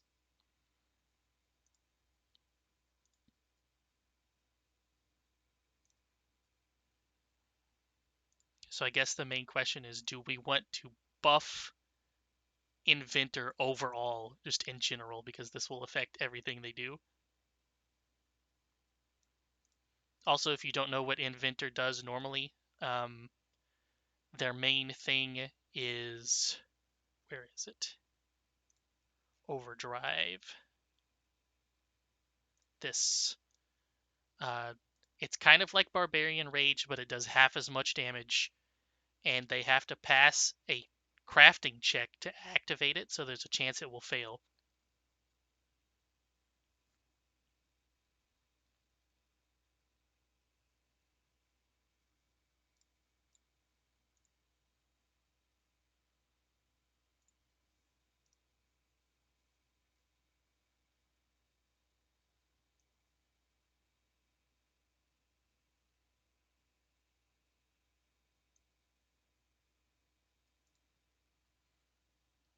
So with all this esoteric that's description out of the way, basically, do we want to buff inventors? Or more, I guess it's more like, do we want to make them more consistent? Do we even have inventors? We do. We have two. Yeah, we have one. yeah. Oh, we have two? One. Okay. Oh, we have two. Apparently. One weapon and one armor.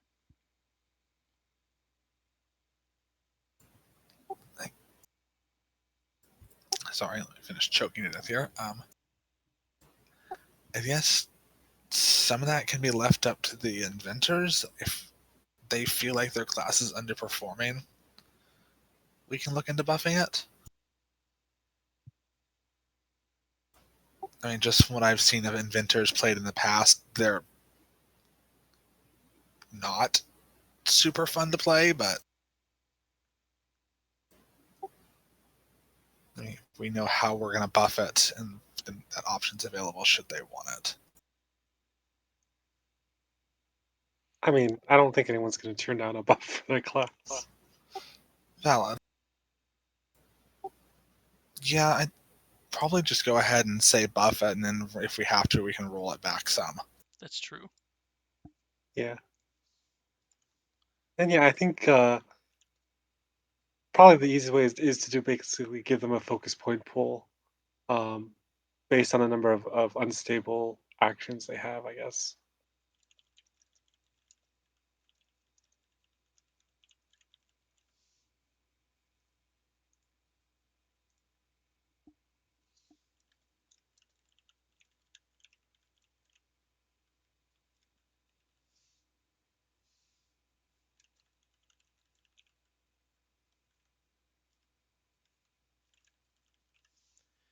I will put that on a change for now and potentially roll back later. Yeah. Wait, you are making like a list of this homebrew changes, right? Yeah. Okay. I'm also trying to Good. type out everything we've discussed on a notepad so I can paste it later. Thank you. I think I've missed one or two things, but one thing I've had that I think everyone generally agreed they want to be safer on the difficulty of stuff. But one, do we want to have harder content sometimes? And two, should I be the one that does it since I know what I'm doing? Should I be the dedicated hard content guy? Probably Yes. not. Yeah. Isn't that always the case with your roles anyway? Technically, yes. Yeah. Well, I mean, I guess if you wanted to start out that way, that's fine. But eventually, I'm sure we'd all like a chance to throw some people into the meat grinder. I mean, I don't know about you guys, but I know half the fun of being a DM is accidentally TPKing a party. So For what it's worth, we probably shouldn't even attempt this until at least level 5. Oh, yeah, definitely. yeah, because of how the dice scale, right? Yeah. PCs are Because just of the really squishy beyond. because of the encounter math more than anything. Because the Yeah, the dice gets wonky at very well, low it's more rolls that basically. the encounter math goes up 4 and down 4. So in order to go down 4, you have to be at 5. Okay. Okay. I think we'll just table that until level 5 then. And probably by then, the rest of us should know what we're doing enough to run more difficult encounters. Yeah, that and it gives people a chance to figure out how their characters should be being played in Yeah. an actual fight. It also will. I'm assuming by level 5, people will have determined if they want to still be here or not. Yeah. Or still like the Pretty much. character they like. Too. Yeah.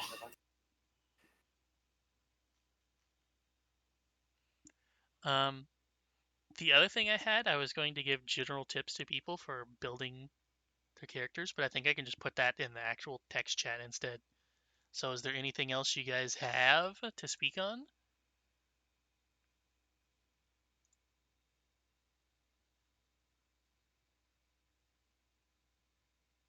Well, actually, I guess Relative start date? well, today Technically, yeah. maybe. No. Okay, yeah, that's true. But yeah, I mean, speaking of that, like, how do we want or actually, Dub, do you have like some sort of like spiel or intro, like, oh hey, like this, welcome to the world of Velia. I think Dub was working on one, something like that.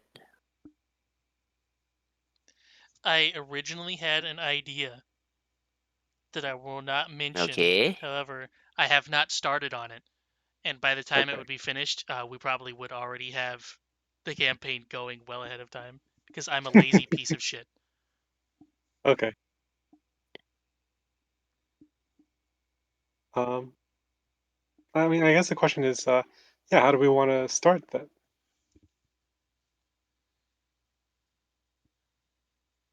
I did have a short session planned today, if you guys wanted to play it out, but I don't know how long it'll take. So Yeah, I have to go in Uh, like 50 minutes. I have Yeah, I'll probably time, need to but dip out as well.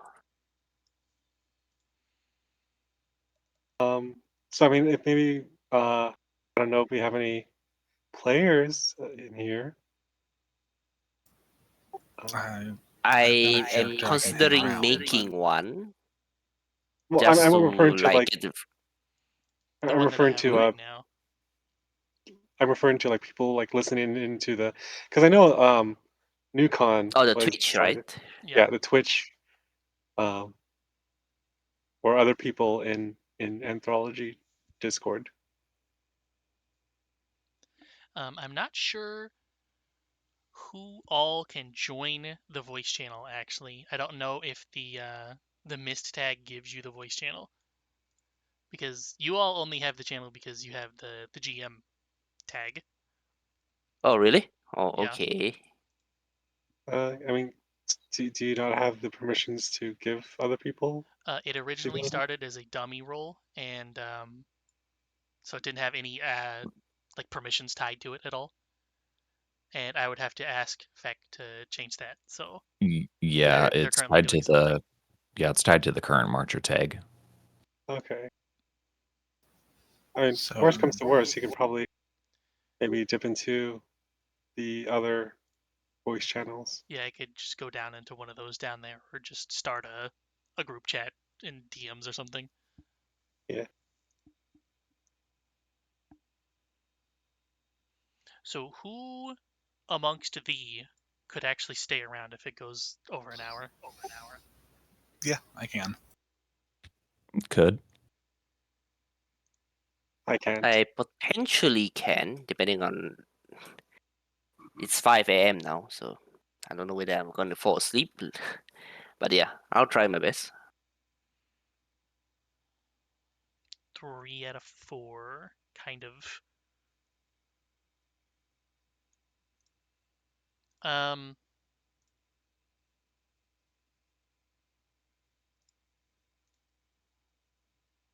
well, oops, if Crowley is around, um, Anorak is in the Twitch chat. Is Anorak available? I can poke him. Um, is Crowley Mr. Killwolf 666? No. No, Crowley's me. Oh, I'm not sure who Mr. Killwolf 666 is, but they seem eager. yeah. Yes. He's from me.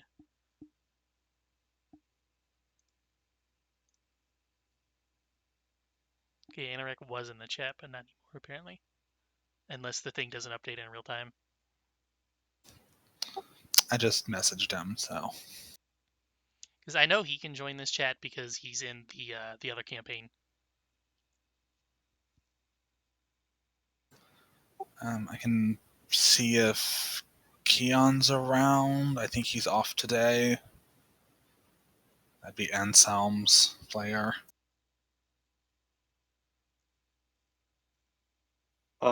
Nukon's available. He's Riley's player. He wouldn't have Okay. access to this chat though. I was checking with those people first. Okay. Otherwise, we can just drop into. Oh, there we go. That works. Convenient. I guess having the tag does in fact let you join. Okay, good. Useful. That Okay. makes it Nice. way easier. So let's see. Who all do I need to drag over now? Crowley.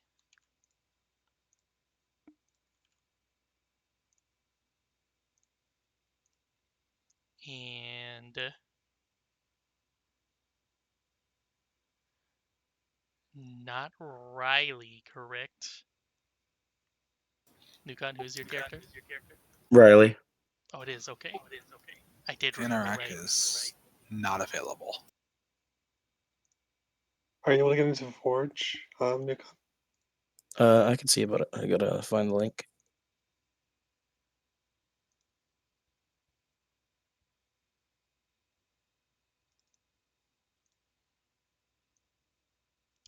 And then I have always said your name is Acerone because that's how the text to speech said it whenever I was using text to speech because I only had one server on Discord. So that's how my brain has Oh, always yeah, accepted it. that's pretty much how I pronounce it as well. So That's good. You do not have a character currently in Forge, but it probably wouldn't take too no, long to I make do not. one. I think that we did have that fighter question mark that you gave me that day. Um,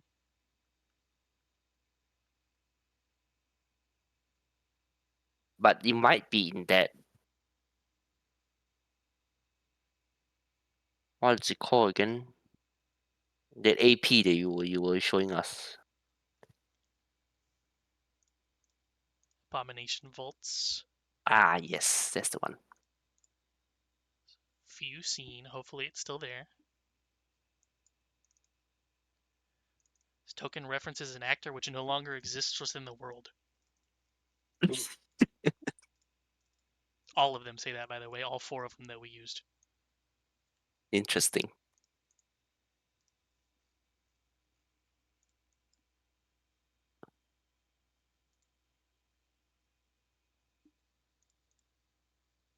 Maybe ping the role and see if anyone else is available. Or actually, yeah, you have 4. You have any idea what you wanted to play as? Were you asking me? Yeah. Probably just play a fighter. Probably the easiest. Okay, well, that's going to be really easy to make then, if you want to just make it real quick.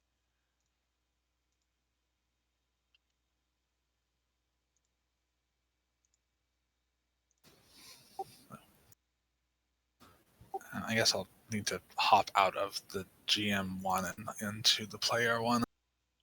Yeah, just so you don't see the stuff on the map.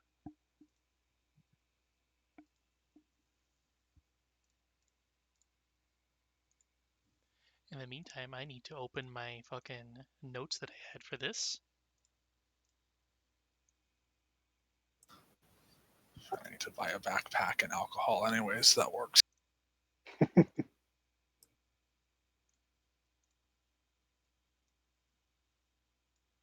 I'm gonna apologize in advance. I am kind of sick right now, so if my voice is or I take a while to respond, it's because I'm like coughing. Oh, a couple people have been sick lately, it seems. Must be something going around. I mean, it is winter. It's cold and flu season.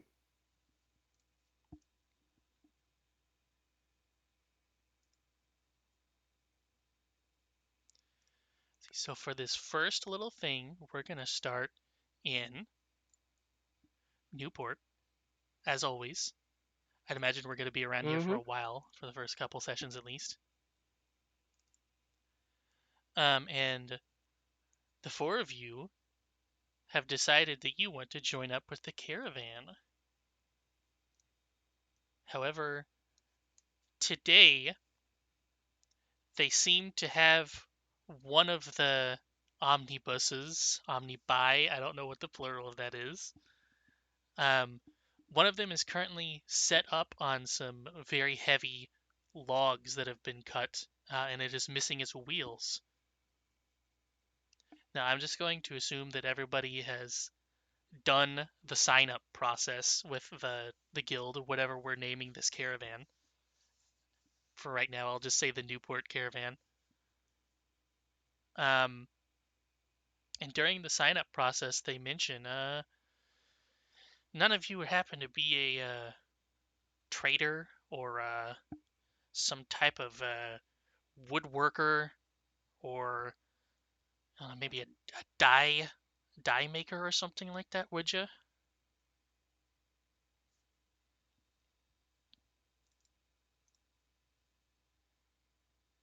Which are we looking at? Oh, we do. Right.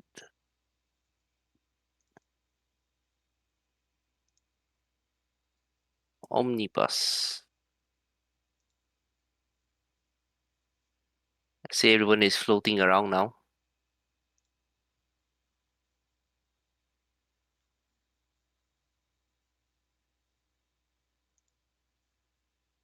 Apparently it is omnibuy. That's what I figured because it was probably a Greek or Uh, Latin word. I mean, I think either one really works because, like the non-standard version is omnibuy. I think the plural is still omnibus. So feels like it anyway. I think it's interchangeable. Were they asking for someone to help fix the wheels or something? Yeah. Got a bit of a Yeah. problem. I mean, I know a decent way around like working with. I could probably figure it out. Well, what we're missing today is he reaches down to grab some papers that have been scattered around the desk until he gets one that's more the size of a note than an actual parchment. And he looks at it and back to you and considers giving you the note, but then remembers, oh yeah, I should probably keep this for bureaucracy, and then pulls another one aside and starts writing it down. Um, they've got to finish the wood. They need some beeswax for the wheels so it doesn't get corroded as easily. I'd hate to have to heat treat it instead. It'd look much, well, much worse. He finishes scribbling it out and puts a little flourish on the last letter and then hands you the paper. We've had Uh, bad troubles heat treating stuff considering all the moisture around, you know. yeah, it brings rot into it and all that. I get that. Also makes it look a mite unseemly to me.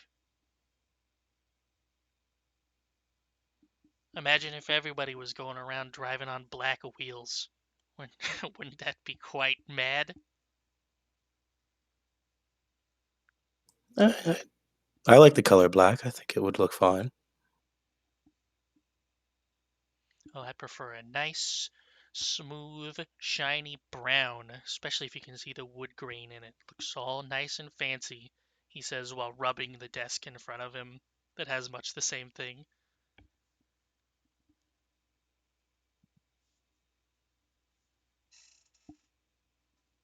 Uh, Riley will take the paper in like his teeth. Because currently he's walking around on all fours. Uh, and would rather just stay with walking around on all floors rather than grabbing the paper in his hand.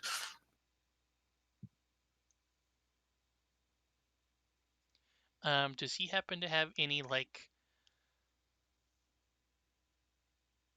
little apparatuses that would come out and grab things, or like a pincer in the mouth or anything like that, perhaps? Or is it all Nah, he just very has like much just dog-like? it's like very dog like teeth. But he does that thing like that dogs do where it's like they gingerly take it in their teeth kind of thing. Takes like the corner so that he doesn't wind up trying to bite the dude. Also, here's an important question: is Riley, um, so he would be a medium character, right? Is Yep. he medium as Um in, I would say standing he's medium. Is he like 5 feet at the haunches or 5 feet standing up? 5 feet standing up. Okay. So he's more like I'd actually I'd just a wolf imagine. size. Yeah, I'd imagine he's kind of running like the size of a shepherd, like German shepherd esque, maybe like bigger, like a bigger version of that kind of.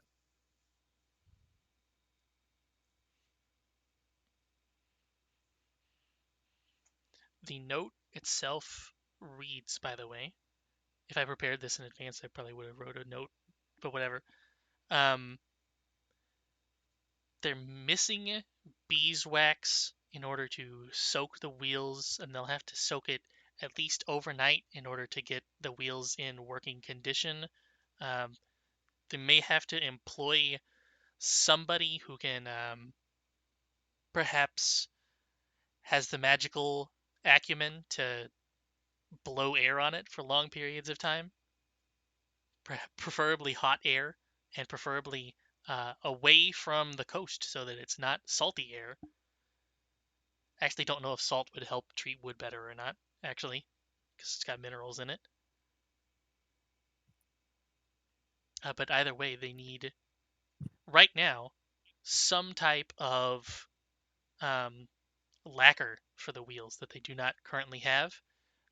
None of the stores have gotten a shipment of it lately because no caravans have came in as of late, and they won't get a shipment until after the caravan should have left.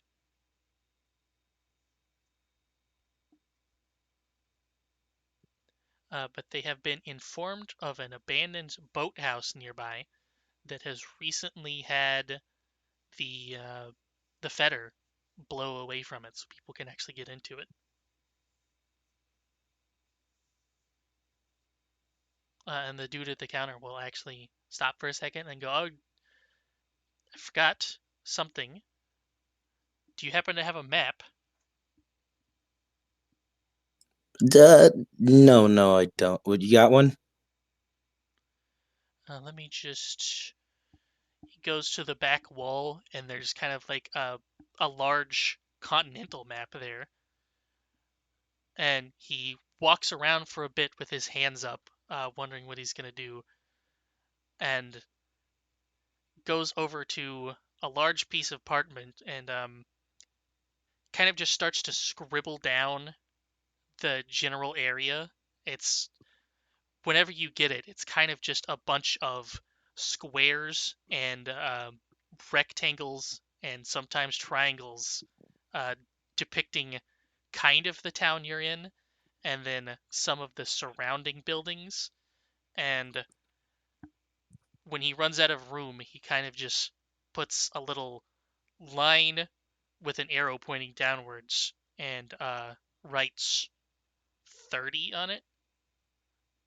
And whenever you get it, it kind of just looks like a child learning what shapes are for the first time and drawing them out. Um, and he informs you, well, this is just the best I got, but if you just continue on for about half an hour in this direction, it should be somewhere in the general vicinity. I've heard it's on a cliff face somewhere, so that should help somewhat. Down at the bottom, there's water. Obviously, they gotta push the boats off into something, you know. Huh. Uh, I I'll figure it out. Okay. Um, Thank you. How about everyone else? And first of all, actually, how about a short description of your characters? I'll let I'll let Asaron go last since I assume he's still making it. Do we have the ability to like pull up our sheets somewhere? Um, if you're on the waiting hall, they all should be there for you to just double click on them. Thank you, thank you. Otherwise, it is the third tab for you, the one that looks like a generic man, like a bathroom sign would have. And then the players tab, In fact, let me make this easier for you because I forgot to do something. We have Crowley. We have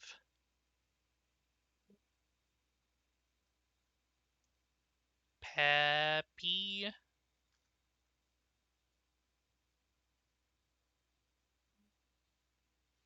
Unnamed sheet.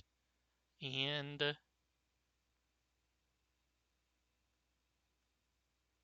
Riley. There we go. Now it's in the party tab instead of the players tab. Thank you, thank you.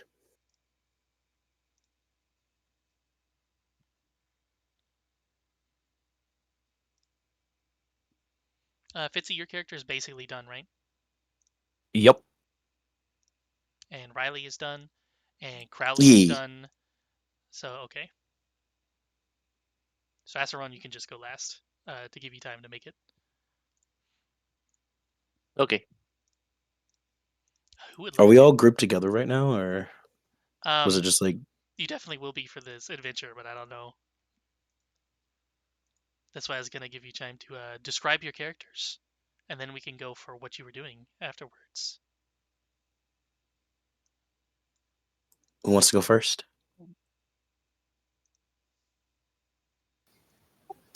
I guess I can go first. In the meantime, I will be right back. Please continue. So Crowley is a coal black tango, very much crow-like in appearance, yellow eyes, extraordinarily clean, currently wearing a head-to-toe black and crimson robe. He's primarily spending his time inspecting his fingernails or looking bored.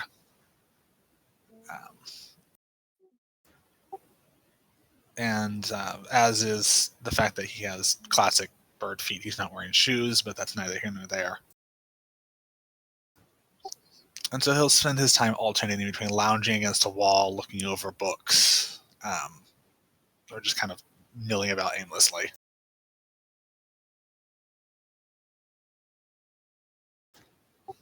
Kind of hard to tell under the robe, but he's about 6'5", 6'6", and rather thin.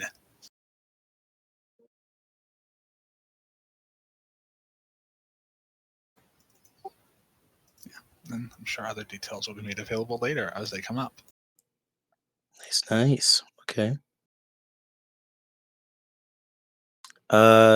Riley is probably turning around away from the table now, or the desk that was just, he has his piece of paper in his mouth and probably has the map in his mouth too. But he's pretty much all like a gilded bronze color, almost more golden than bronzish.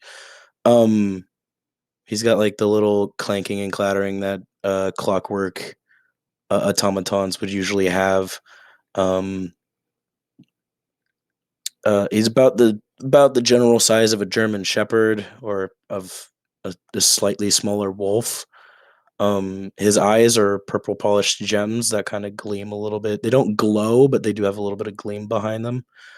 And in the center of his chest, there's a quite bigger than his eyes, blue gem that kind of just sits in the middle of his chest. Doesn't glow either. It's just sitting in his chest. And he is currently on all floors, just looking like a regular dog. Yeah. His tail is probably wagging a little bit behind him, more so just because he's not wanting to idle. He does not wear clothes because he doesn't need to. So yeah.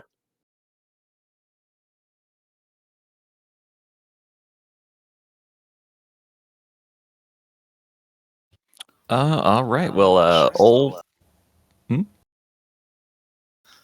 Oh, no, just saying. Riley was interesting. Sorry, go ahead. Okay. Old Pappy's just an old, white old human. Pretty much standing around with the coach gun and straw hat and all. Missing a couple teeth. Seems pretty straightforward. Does he I wear will say, overalls? Well, of course. Is there any other way that he would be wearing? Yes, I love him already. I would say that Pappy can be the coachman of this specific one that is currently still being made. The coach, man. He, Yep. he needs his coach fixed. Heck yeah, that's something Riley will definitely be willing to do.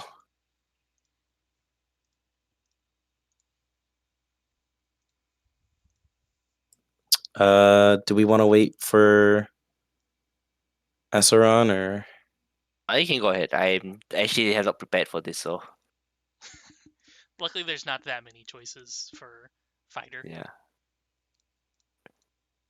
No spell casting or anything, and you basically Yeah, already that's know that's what your why weapon that's why I is. just wanted to. Okay, let's just go fighter and let's get on with it. All right, sounds good. All right. AC 14. Oh well. I remember you giving me something to. You do have 15 gold to spend on stuff. Yeah, but it's not subtracting my goal, so I'm not sure if this is. Oh well, it doesn't really matter because like.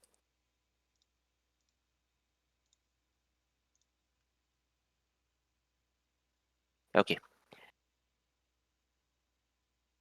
I don't suppose. I don't think that is going to throw us into anything that's particularly uh, uh,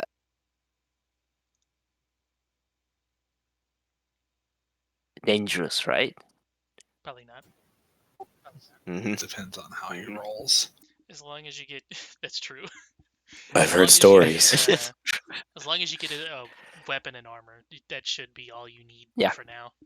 Yeah, I have a chain shirt, and I'm not sure if I'm wearing my chain shirt though.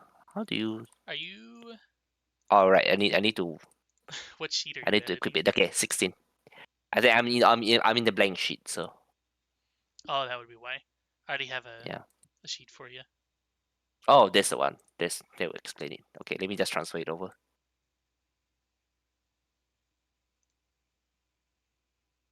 Oh, also, Riley has like a sword strapped to his back and a shield strapped over the sword. Fancy. Fancy. Can't tell if Crowley has a weapon on him, although you might. There's something underneath the robe.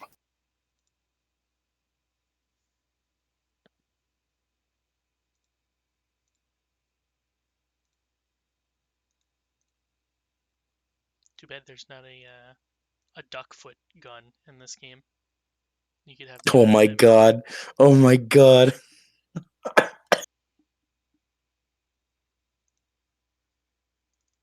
You should Uh, you should probably just put in one anyway. As It could, yeah.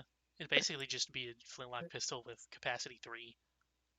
As somebody who loves old time firearms, if I had a member of a party that was using a duckfoot like firearm, I'd be like, I love this man. I love this Have my man, and I'm gold. gonna stay behind Have my him. gold.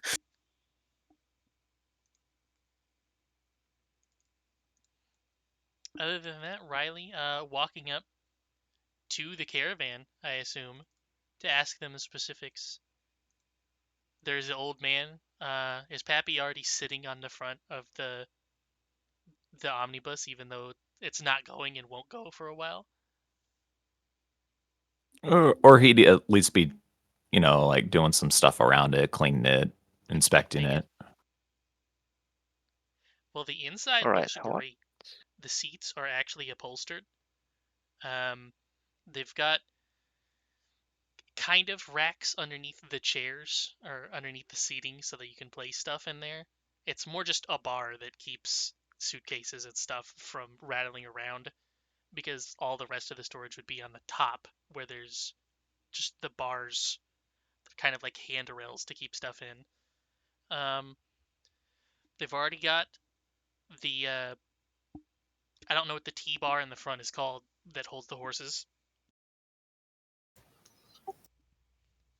I used to know this.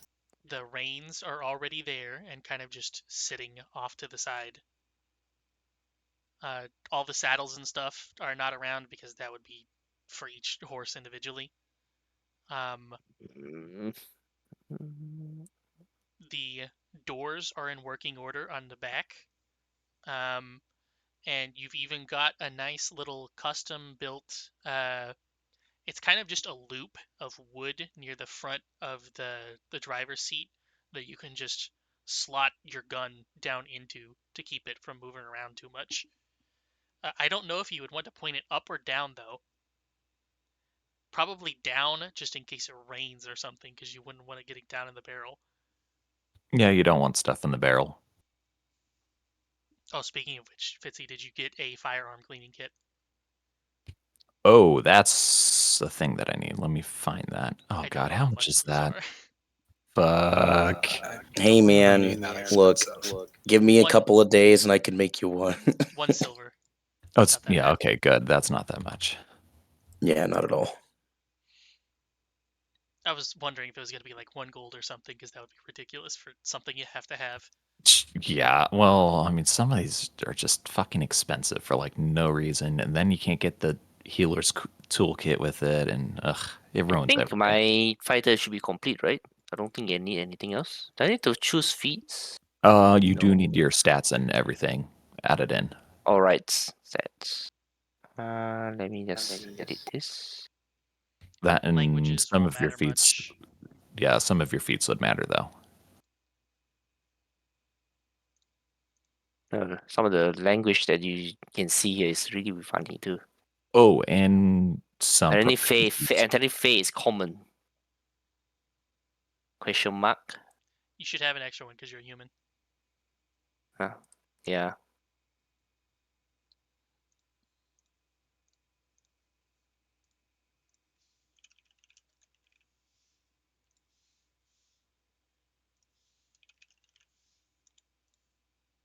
That's interesting. I can boost my level 4 2 times. Yep. Okay, should be done, I think. Your key ability score should be 4. Yep. I don't think I need to do any proficiency. Do I need to add Uh, proficiency? yeah, you should have something other than just athletics in farming. Okay, Fighter interesting. gives you 2 plus int skills, I think. 3 plus int. So you have 3 on top of athletics. Kind of weird that I think it's train only, right? Yeah.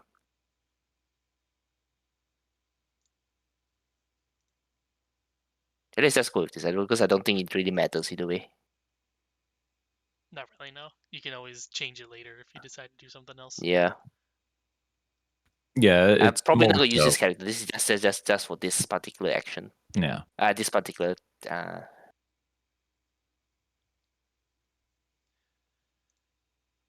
If you want a Oh, you're just missing your class feat now.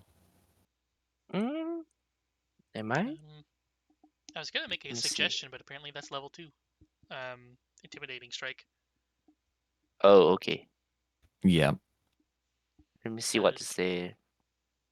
Best one on here is probably sudden charge, unless you want power Yeah. attack, which is called vicious swing now. Pretty sure that was the one that I used as well.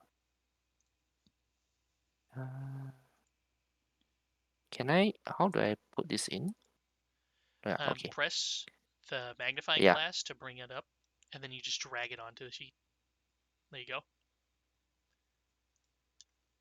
The human ones may also matter if you get something like general training. Or no, it's not general training, it's natural ambition. No, it's general training. It's natural Probably general infantry training. because you can potentially get another class feat at level 1.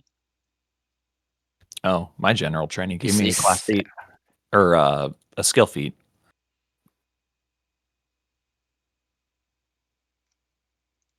how does others take toughness? Okay, let's go. Yeah, that'll work. You got another one at the bottom, by the way. Ancestry Paragon. All right, because we have added extra one, right? Free Yeah, Ancestry Paragon.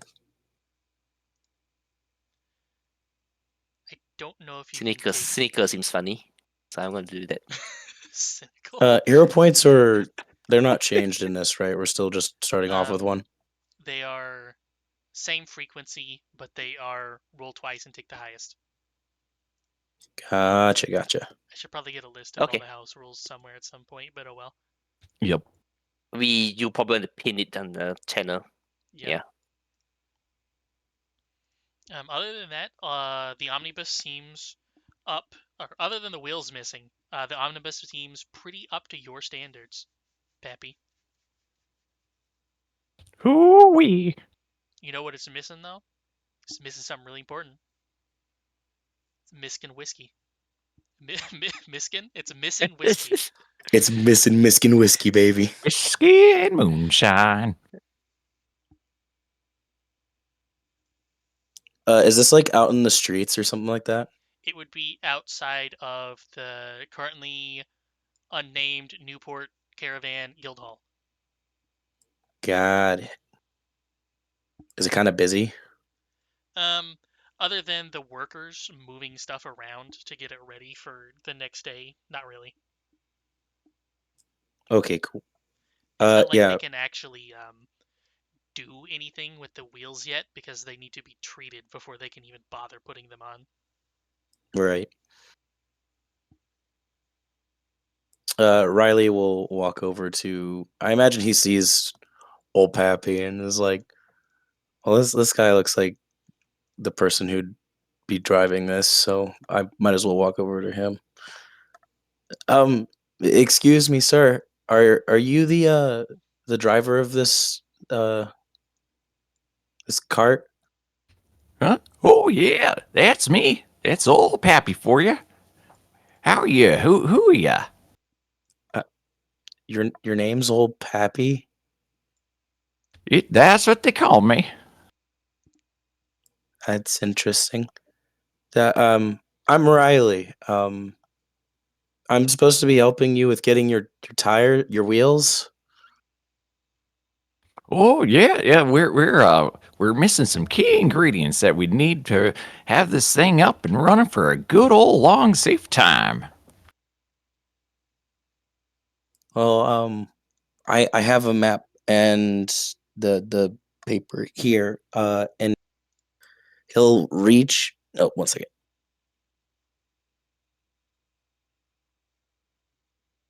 He'll like reach back and like bring a paw up and like press under his his like armpit area, and like a little panel will pop out, and he'll pull out the like little paper and uh like hand it up to him with his like little leg, and then like close the little panel on the side. For the map. I mean, so he'll handle Pappy the map. Ooh, all right. That's not too far from here. So who all they send? Just you? I think there was someone else. He'll look around for Crowley, who he probably only really saw in passing so much. He probably didn't really think that he was coming along, but was assuming he would. Crowley will probably have followed behind, looking annoyed,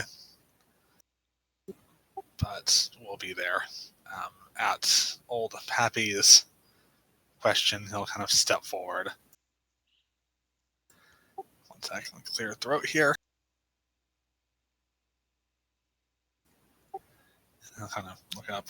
I am Crowley, Ludovico from Moses Medici, but feel free to call me Crowley.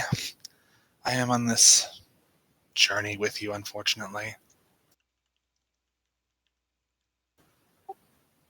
Together, wax, I think it is.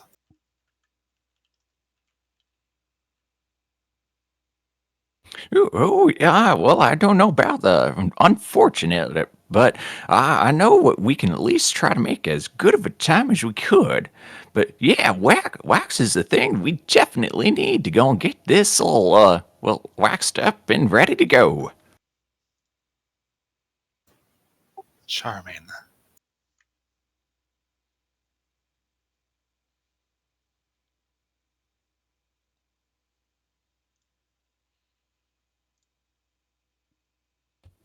Actually, how far out is this deal, and how are we getting there again? Like a small wagon, or just hoofing it? It's 30 minutes on foot. Oh yeah, so it would be hoofing it then. I'm assuming that's around. Sorry, Laos. How do you say that one? Lios. I think that's how the manga pronounce his name. Okay, Lias. I'm bad with names. I'm bad with names too, so Elias. Lios. We can just say that Laos. he's like a new caravan guard or something for now. Yeah. Someone to tag along with old Peppy here. Yeah, like he was assigned as a bodyguard for old Pappy. Yeah. What's he look like? Oh, the standard caravan guard human. Blonde, shortcut hair, piercing blue eyes, in heavy armor, heavy chain. You know, nothing too remarkable out in this part of the world.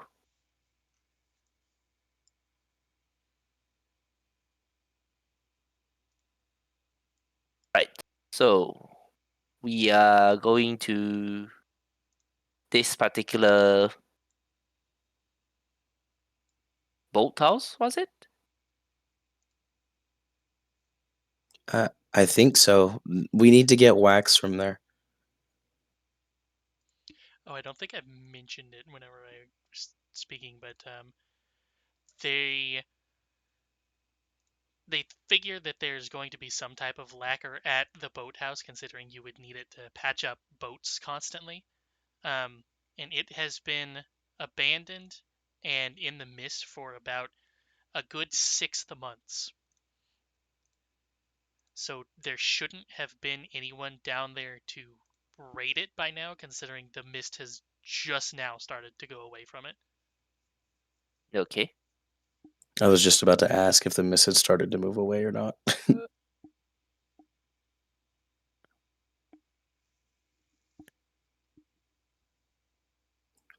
Well, if we're all ready to go, if we have everything, um, probably don't want to dally too long in case the mist starts coming back.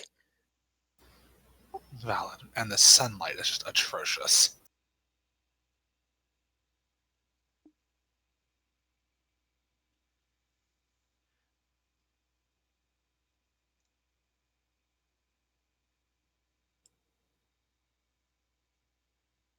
Hmm.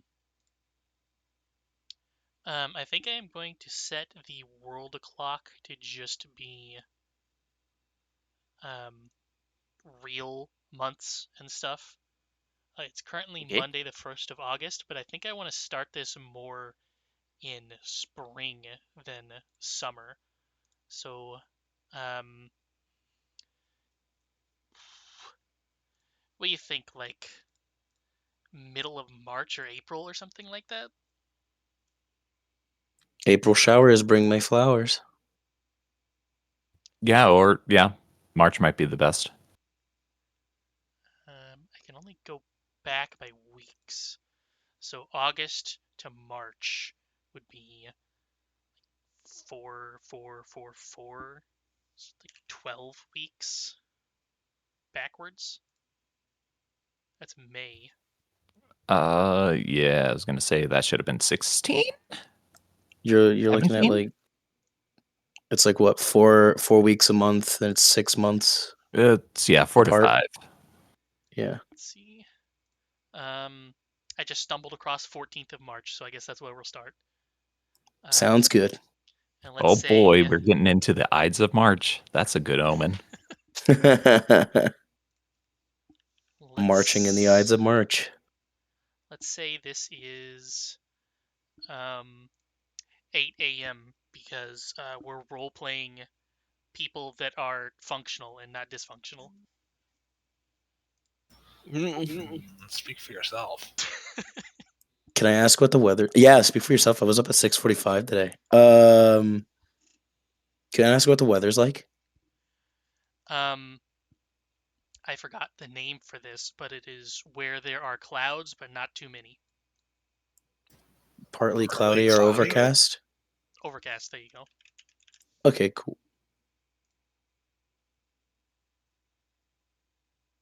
I imagine it's also very salty on the wind because we're in a Oh yeah, there's tech the town. telltale stank of harbor air coming in.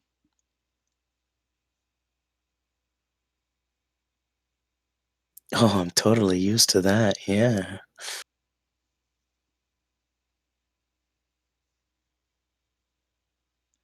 I guess on this map it would be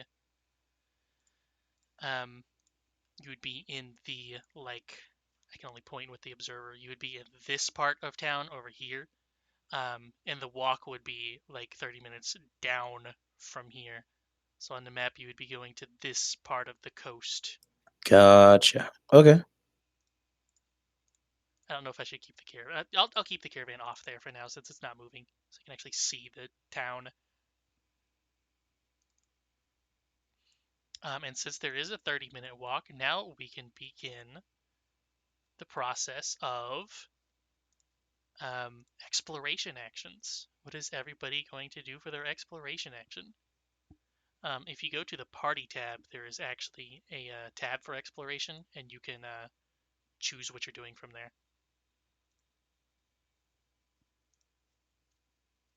I hope so, at least. Yeah, okay. Okay. Generally, I think the ones you're going to use are avoid notice to start combat with your stealth modifier instead of your perception. Defend to start combat with your shield raised. Follow the expert if somebody, like if you're going to be climbing or something and your climbing is bad. Hustle just makes you move faster, so you could get there in 15 minutes instead of 30. And I think that's it. Oh, scouting. Scouting would be the other one.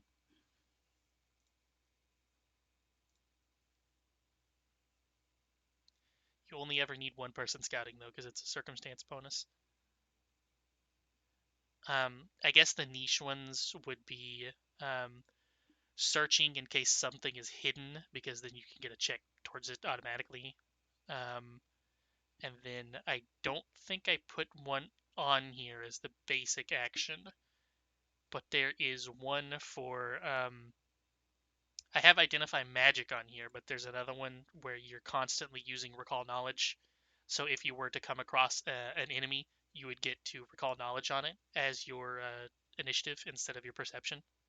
Plus, you would also get the free recall knowledge then as well. I don't remember what that one's called, and I don't know why I didn't put it on here.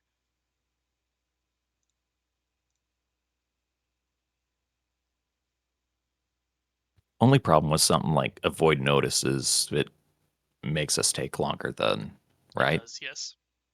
Yeah, we have no reason to Reason avoid to notice. try So to, yeah. I would say Laios is going to be the one that scouts. Sure. I can do something else. Yeah. Because, yeah, I mean, otherwise, there's not a whole lot to do if we aren't expecting anything until we get there. And, Mm-hmm. well, besides Also, hustle and scout. It's mostly Yeah. scout, defend, and avoid notice. Even then, defend is also half travel Half. speed. Yeah. Yeah. But, I mean, not that it really matters too much for this. Yep, we could just have everybody not doing anything and just get there faster. Yeah. This is true. it would either be he's trying to avoid people looking at him, or he's doing nothing. And just Yeah. I can't really speak for defend either because we're assuming that it's completely abandoned right now. So Empty. like, Yep.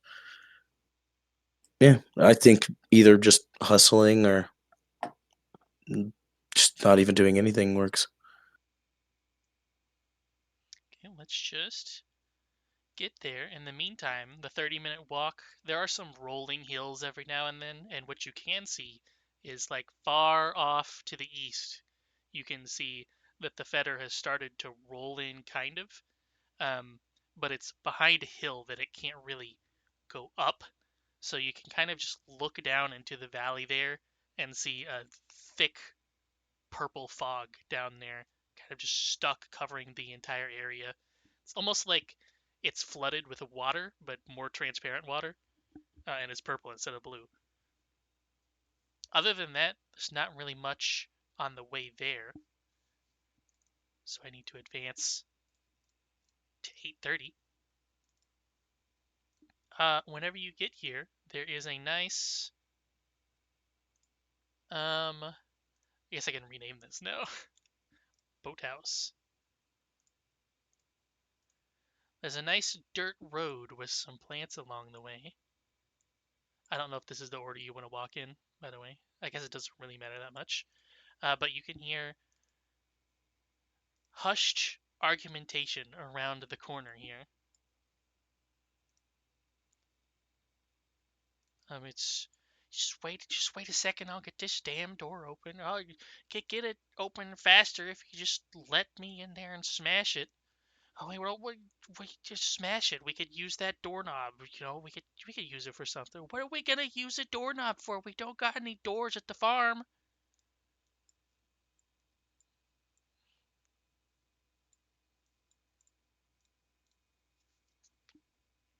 And that continues the whole time that you're here.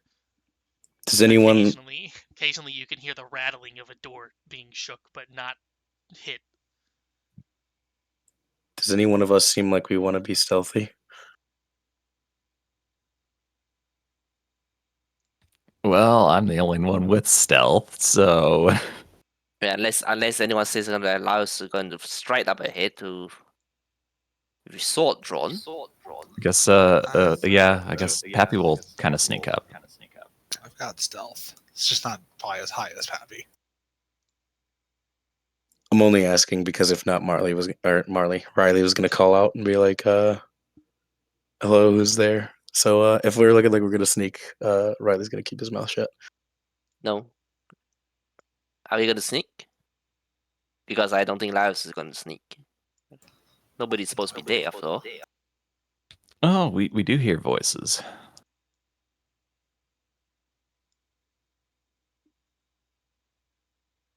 Could always have the ones that want to sneak stay behind, and then have the other ones go forward. So that Yeah.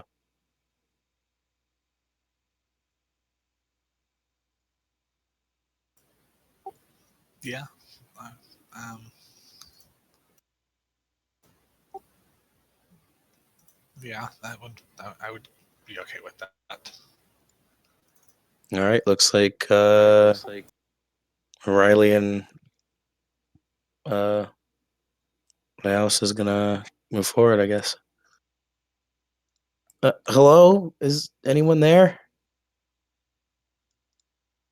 And when you turn the corner, you can see two people in farm clothes, not depicted here. I just used this token because it was the most generic one I had. You can see one farmer with a wooden mallet in his hand and the other with a sickle. The one with the sickle has it like wrapped around the doorknob and is trying to do something with it that obviously is not working. And they go, "Hey, go! This is our spot. We got here first."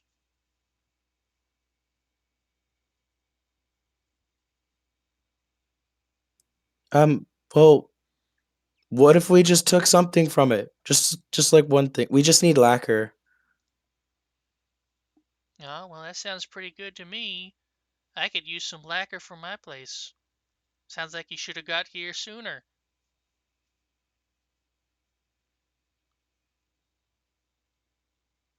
And then the one at the door says, "You know what they say, finders," and then shakes the doorknob.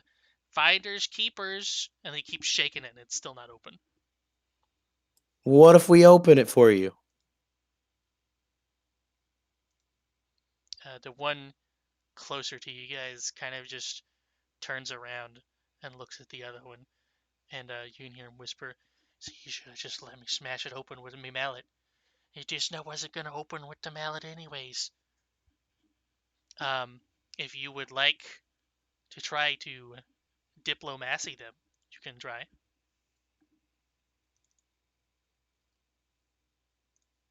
Diplomacy. Oh boy.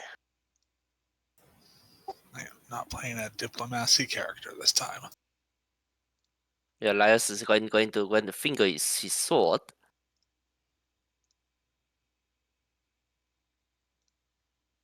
In a very obvious manner.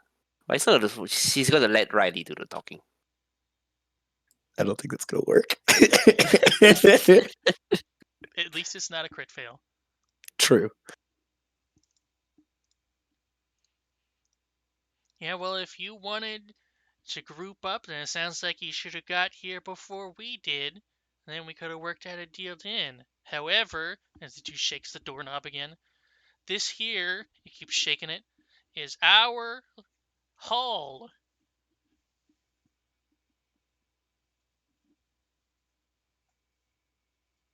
I think it might be time to call in the numbers.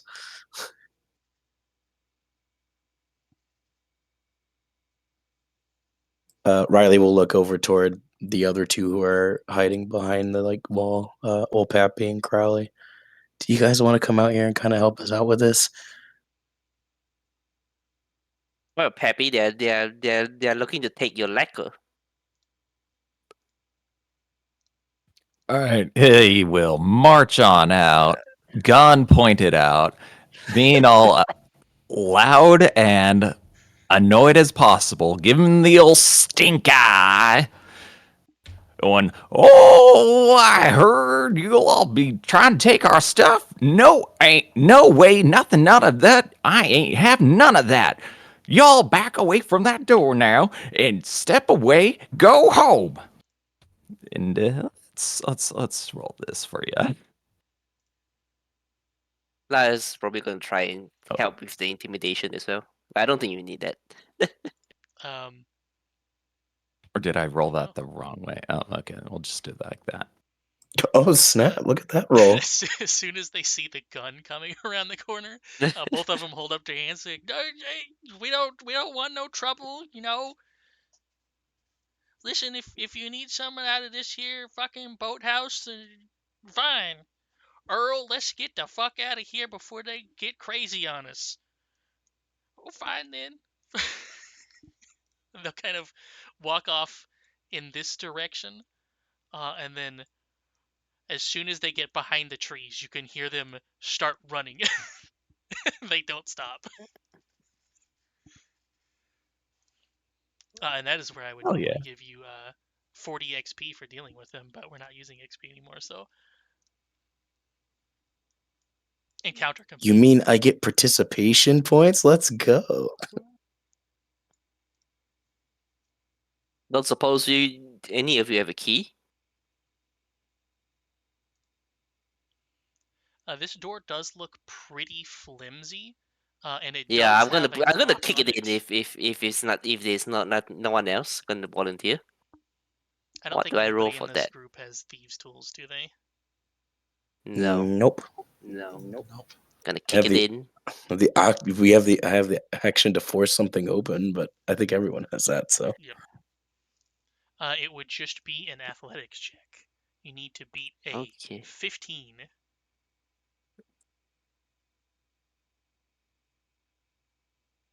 Oh Oh, no. Oh, it doesn't bust down the first time, but you can try again.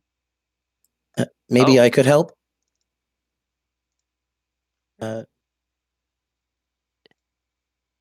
we go. nah. There you go. Although putting it down twice probably gonna alert anyone this in there. You can see on the inside everything looks pretty crappy, and the other door going deeper inside has already been smashed down. In addition, you can hear what sounds like the fluttering of wings somewhere around. Lars is going to draw his sword. What Whatever that kind is, of that doesn't wings? sound normal. Specifically bug wings, but I they're don't think that's a deeper. bird. They're deeper and more reverberating than bug wings normally would be. Yeah. It's not a bzzz. That doesn't sound like birds.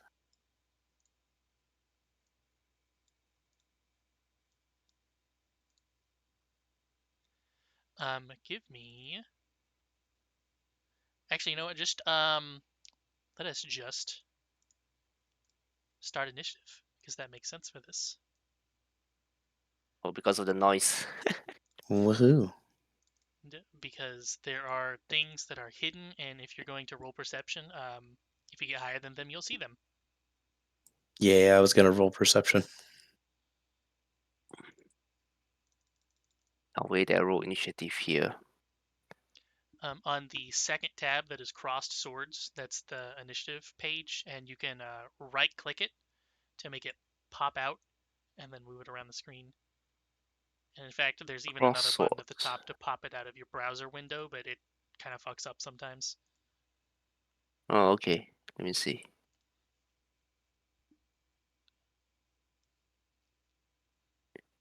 Yeah, I see it.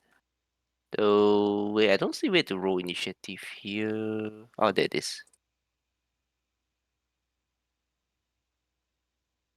If you pop out the Yeah, initiative tracker, if there's a I pop die it on out, the front. definitely doesn't. Yeah. There you go. Well, Oh, there's perception. Sorry. That's not the one I wanted to roll. it worked though.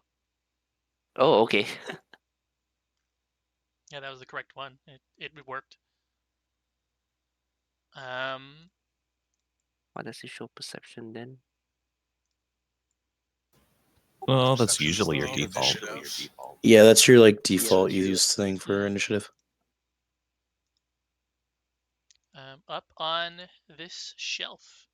You know what? Let's get some combat music going, and hopefully it loops correctly. If it is very loud, you can go to the tab that looks like There's a music note a tab, I think. music note. Yes, my brain was not Yeah. working. And this reminds me, it's going to echo for me because I have it playing twice, so I need to remember to mute the observer. There we go.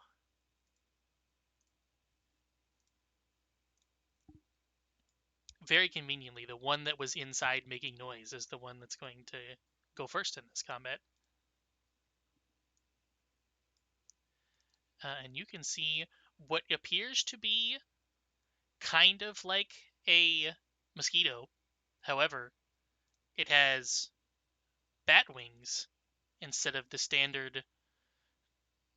I don't know what you would call bug wings normally. They're really thin, iridescent stuff. The Oh, membranous I hate wings. that. There you go. Membranous. What is their speed? You know that ain't look. That doesn't look like any bat I see back in the farm. You may have seen these back in the farm, actually. They're pretty common pests. Oh, This one is interesting. going to come up. It is going to try to grab you with its barbed leg Oh dear. and fail. And then just try again. And fail. Oh, I didn't begin the encounter. Okay. Crowley. Okay. Crowley, you are Crowley's- above every other one, so I'll just go ahead and put them on the tracker. Nifty. He is definitely going to look at it with disgust. And then Oh, you, Hobbies. these bug suckers. The others are Okay. outside the windows, by the way, Crowley. You can hear them, but you cannot see them. And then Gross. Riley and Pappy, you can hear one here specifically. The other two are currently hidden to everyone else but Crowley. Which I guess I should give them that buff.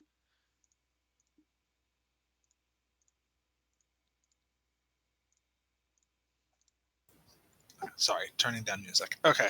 Let's see. Action 1, we're going to move up.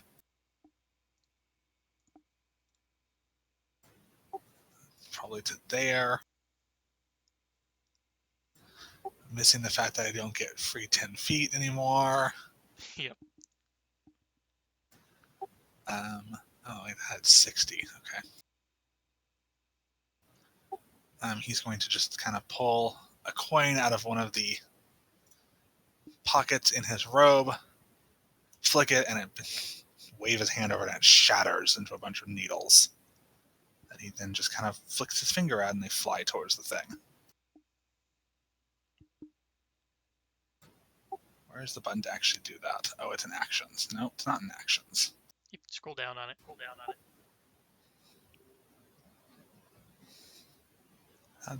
No, I have to hit cast, don't I? Oh, there it is. Okay.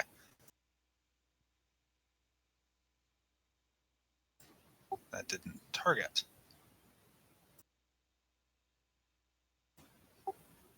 It changed to the actual attack now, so now you can press attack. Oh, okay. Ooh.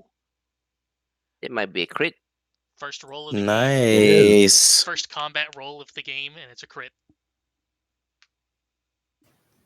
Roll. Let's see. If I hit roll damage, well, let me roll it as a crit. No, you just have to roll the damage, and I have to press double. Okay. Powie, it's fucking splattered into loads of pieces. Nice. And the coin reforms and flies back into his hand, and he pockets it again. Ew. Apologies for the Disgusting. mess. Talk about hitting something with fletchet rounds without using a shotgun. And then, from the window, some more of these disgusting mosquitoes come out. Will fly up to Riley. Actually, you know what? They will fly past Riley, because he ain't got no blood. Let's go to here. And old Pappy is gonna try to grab onto you. Oh no. Oh, no. There's a crit in turn. There's nothing to roll damage on that one. Does it not do damage? It does not I do don't think it damage. looks. Good. Yeah. Oh my goodness. Okay. However, for its third action, The stories it are is true. going to do this. You take 1 damage and are currently drained. And it is attached to you. I don't think that counts as grabbed, does it? The I think it Bloodseeker might. is It off might. It might guard. just be like. It might just be akin to Peppy grabbing him. It is not actually. It currently moves with you. It is off guard while attached, and you take 1 bleed.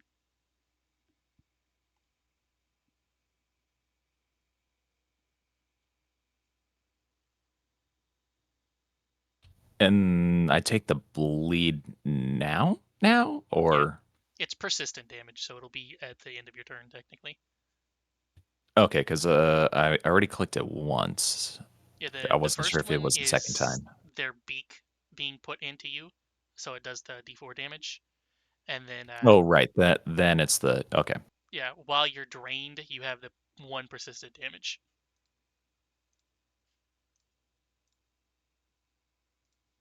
Oh, never mind. That clicking damage just applies the effect on you. Okay. This one's gonna have to take 2 actions to fly here. which means it can only attach. And does not. Riley.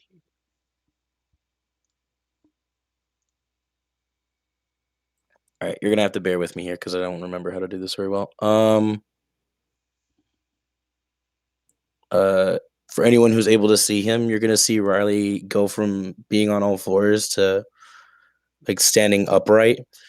It's not like directly upright. It's like how you see like werewolves stand upright. Like werewolves. So his back is hunched over slightly.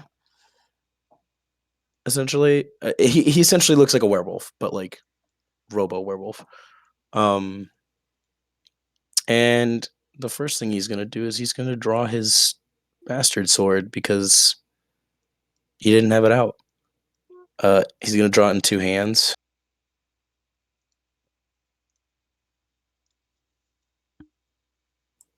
And then he's gonna target the one on Pappy. So he's gonna move. Swing, swing. You can double right click them or just mouse over and press T.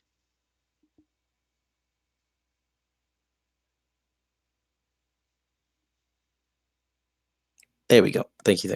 And he's gonna make an attack.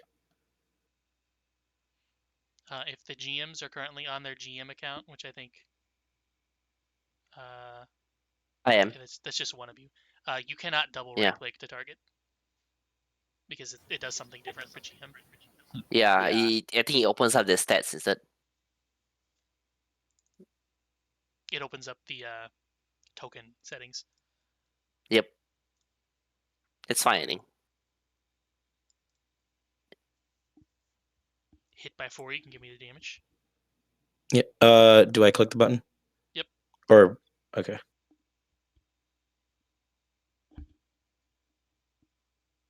Oh.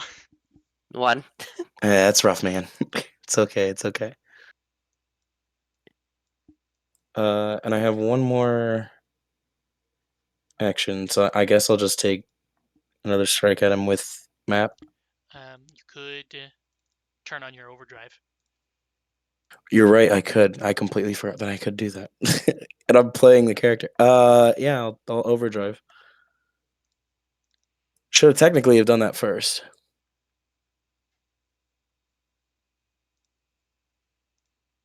And you can just click the one that says crafting with a die next to it there, and it should do it automatically for you.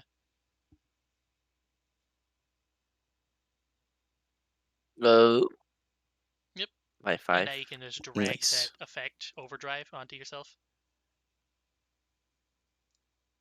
Thank you.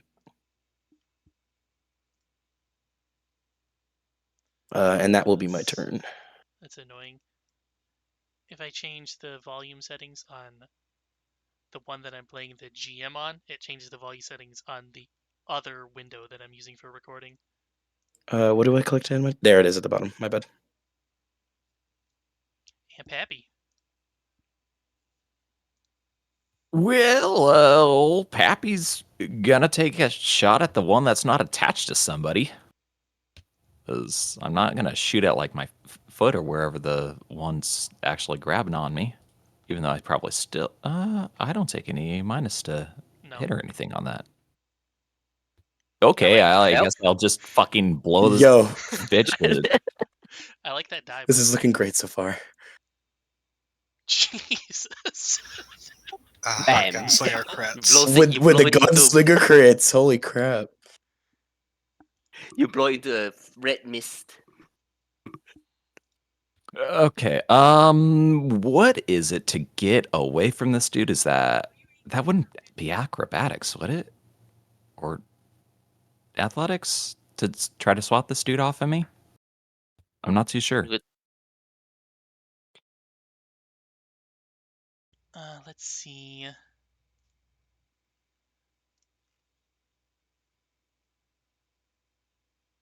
If the Bloodseeker is killed or pushed away while attached to the creature, it removes it.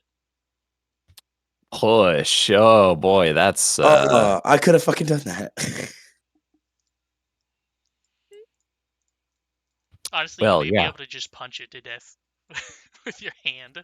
Well, yeah, okay. I guess let's just try to swat at it instead. Just start slapping my. Okay, that might Yeah. work. That might work.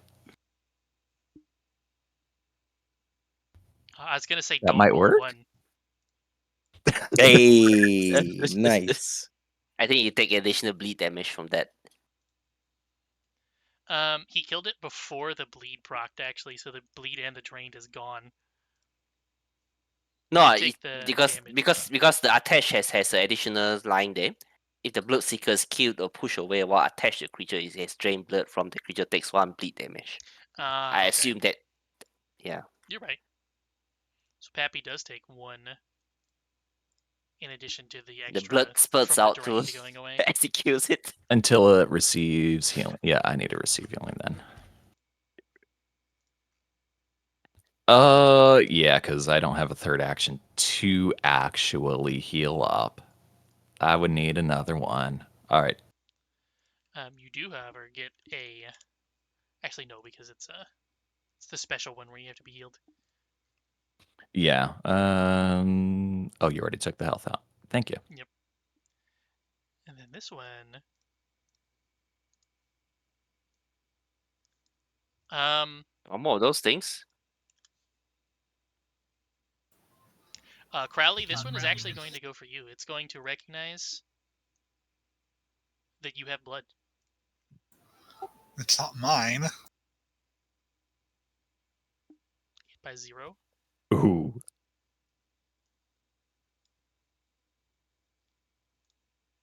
Here's your bleed, Lovely. Okay.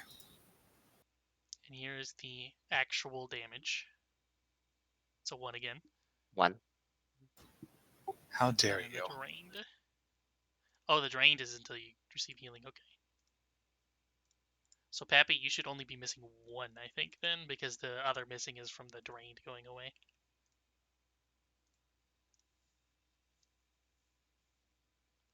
And that's that one's turn.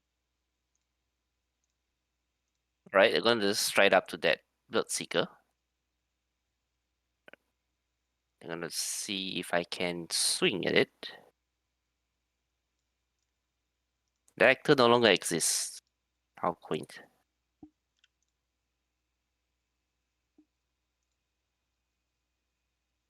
How do I target with my deck? If you target it first, and then go to the actions page on your sheet, there's a strike 9 Okay. I need to for use one. I need to use the action page on my sheet. Okay. Yep. You can also drag those to your hotbar if you want. It's actually on my hotbar, but apparently it doesn't exist anymore. So It but does probably that because it's tied to sometimes. my I think it's tied to my previous character. Actually, that makes sense. Yeah.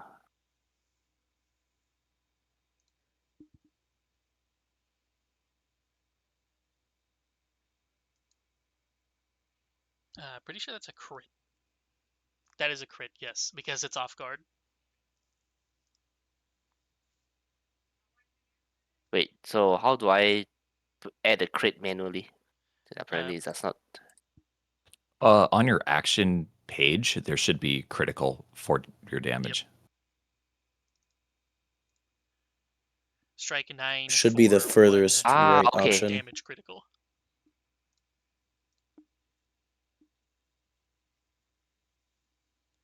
Nice. Splat. I think every single one of these got crit to death.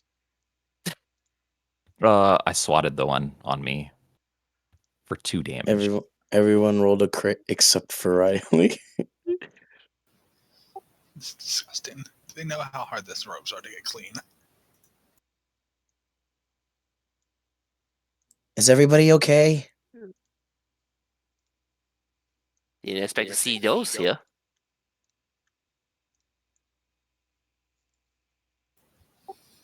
Little drained, but otherwise fine. Riley's Do gonna we go ahead need- and switch out his two-handed grip for a one-handed grip and his shield. And these two need to be healed. How do we heal those? Yeah, I was just reading how long this takes. Is battle medicine still 10 minutes? Or is that just no? I mean, it's just an action. It's So battle medicine gives you a cooldown per person. You can just use normal medicine though. which normal medicine is spend 10 minutes. Yeah.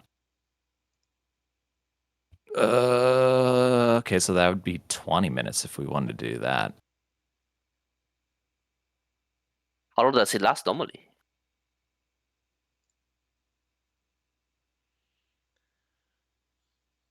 Drained is removed when you receive healing of any kind or amount. So a non-zero healing from anything will do you. And then I think the bleed is not persistent bleed. I think it's just one damage and the type is bleed. So I think you just have the drained. Yeah, drain by itself seems inconvenient. It's not the end of the world. Still kind of sucks, yeah. I wouldn't know where to begin on how to fix you guys. Sorry.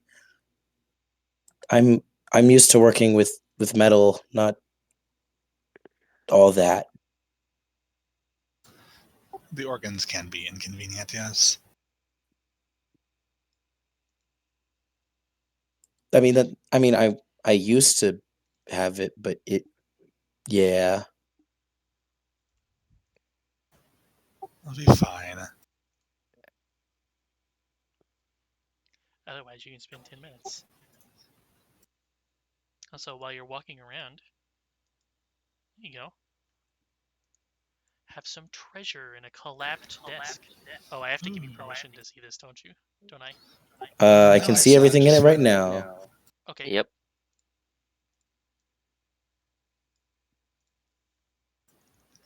Ooh, some mutagens. I definitely need to play this game in the player mode because in GM mode it's a little weird. Yep. Mementos. So it'd be useful for future people. I do not know if I'm able to take anything from it yet, though. It says loot, but I don't want to be the one to loot it.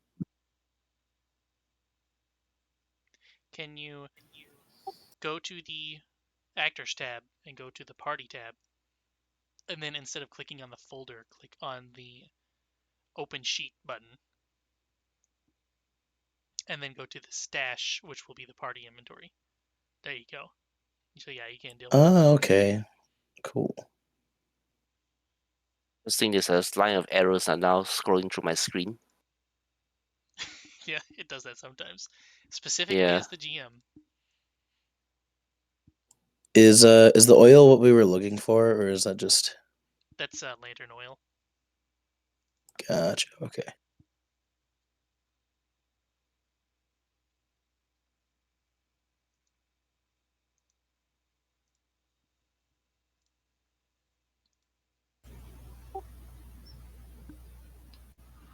No, that's not a keg of liquor, is it? It's not, no. It's more like a barrel of fish that has now rotted over 6 months. Oh, tragic. Smell must the One may call it stench must be fermented. intense. Yeah. And in this side room, before you walk in, you can hear what sounds like shuffling going around in here. I'm gonna draw my sword again. Yep, and then when you breach the door, you can see.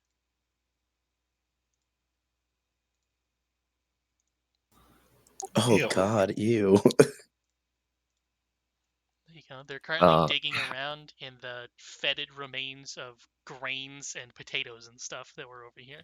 how large are these? They are small. So they're about the size of a dog, a small dog. Yeah, very large. Ah, rad roaches. Yeah, exactly. And now we can start combat again.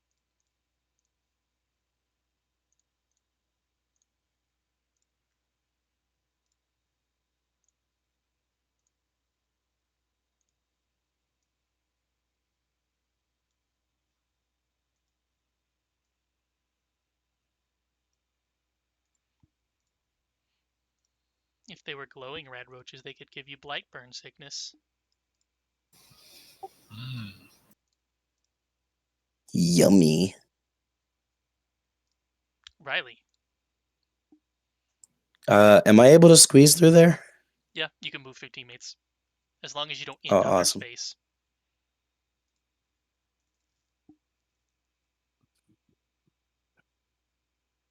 Oh, that was the wrong thing.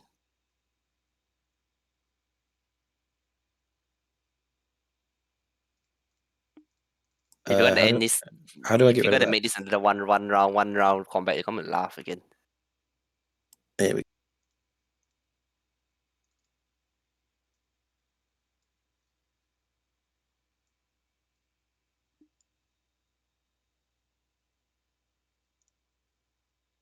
One full turn for movement. I'm then going to overdrive. Beep beep.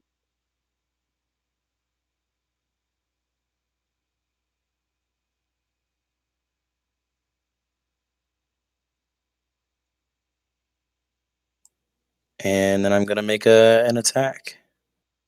You should add the buff first. Right.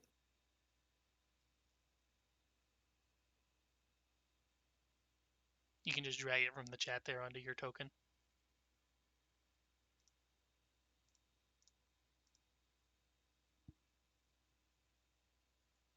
I just dragged it from the page. Oh, that's cool. Okay. Yep. Attack.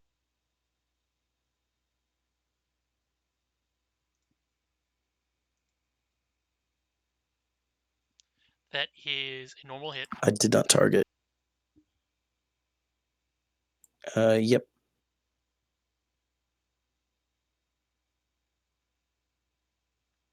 Ooh, some nice damage.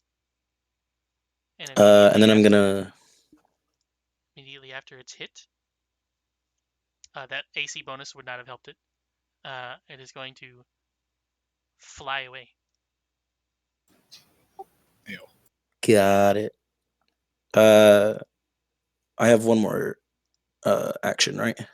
Move, What? overdrive, Reload attack. to see it. To see that whether or not I can. Sorry, what? No, Move, I'm going to overdrive, reload. attack. So go on ahead. I still couldn't hear you. That was what you're saying. No, I'm going to relog into the player account. You said See move, if this. overdrive, attack. That's all three. All right, my bad. Mm. All right, yeah, that's me then. Giant roach. Watch. It did just jump away, but it's gonna immediately move back in.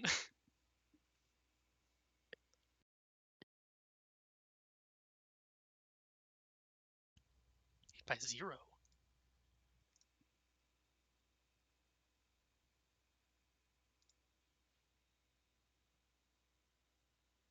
And there's your 4 damage. You can just press the damage button. There you go. And then it's gonna scurry back away. Crowley. Okay. Well, Crowley is understandably grossed out. Let's see. You know what? Let's have some fun.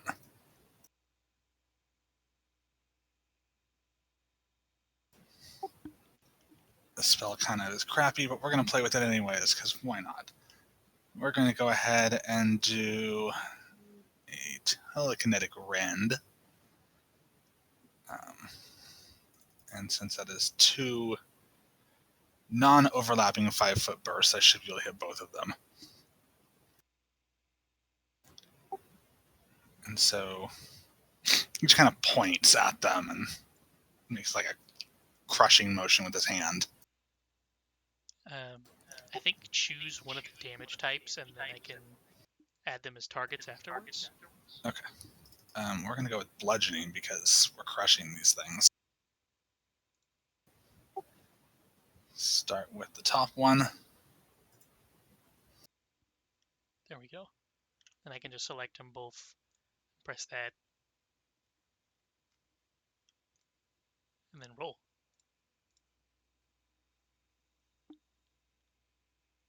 I believe that's both for failure. Tis. Let's Roll damage. Not great damage, but whatever. I think 5 is above average. It's good AoE damage, at least. Damage is damage. That's true. Okay, so that's one action. I could ram them, but I'm not going to do that. So instead, we will...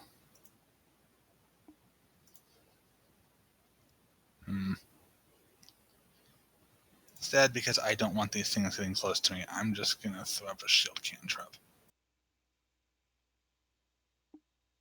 So the air around him has this weird haze. I think I dragged the shield effect over, or spell effect onto him. Just shield, not shield immunity. Yeah, okay.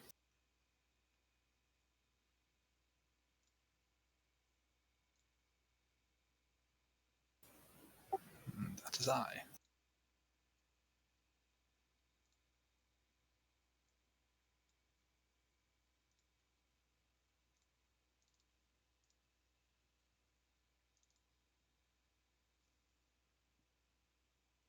I think I have to sign your thing to you now. If you can't control it.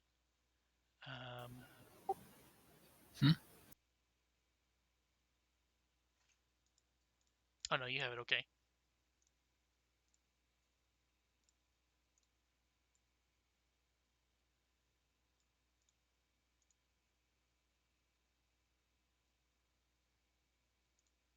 Please continue, Acheron. Oh, okay. I thought you were fiddling. I'm gonna sudden charge that nearest. Oh, I don't think I have permission. I just checked to see if you I did. not have permission.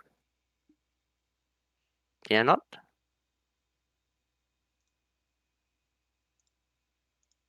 Interesting. You have ownership of it. Yeah, this is strange though. Can I just not? How does do this?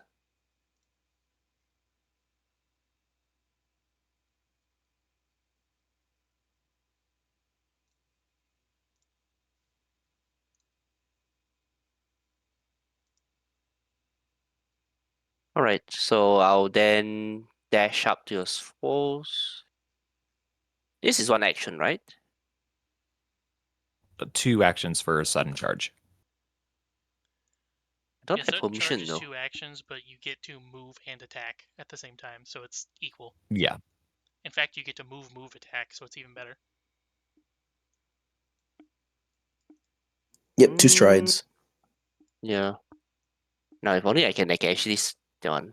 You may need to give me permission, I think, to this player account. What's it not doing? It says I don't have permission. Because if I click on it and go to ownership, it says that you as the player have ownership to it. The Obviously player you might be as the the GM GM. do. Yeah. All the GMs have permissions to everything, so No, I switched to the player account, so you yeah. may need to switch it to that. It says that you as the player version also have ownership of it. Interesting. Just to double check, what does your user config page say, Aceron? So if you right click your name at the bottom left, Alright. Oh, Bottom right. left. User config. what does that say is your selected character? There you go. Ah. Does it Alright. work now? Yep, Now there that it makes goes. sense. I should do that for everyone. I still don't have permission though, which is very interesting. It should work now. Try to bring up the page again, or close, reopen, just the Okay. player page. Let me reload then.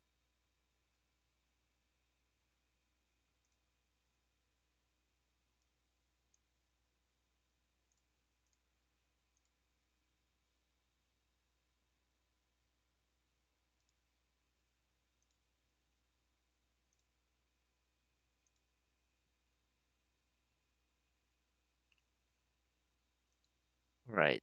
It's loading the page once more.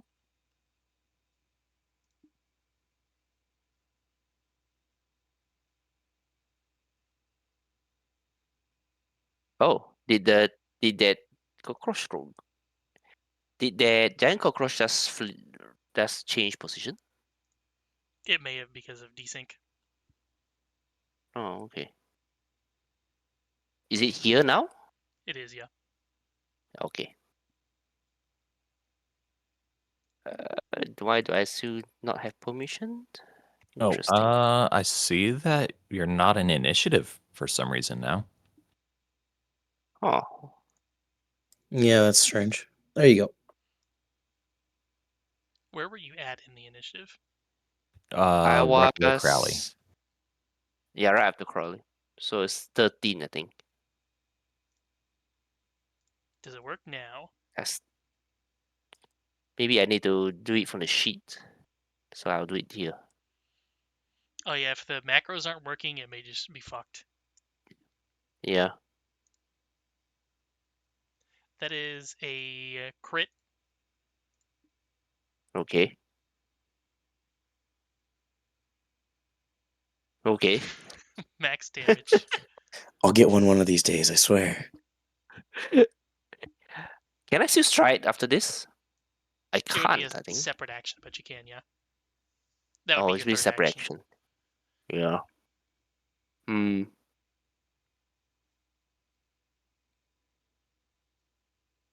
I'll just raise my shield then, I guess.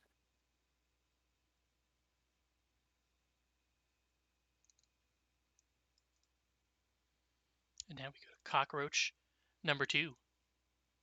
Yep.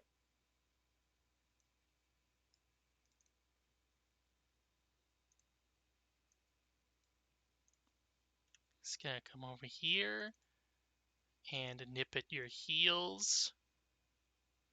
Actually managed to hit because it Ooh. rolls high.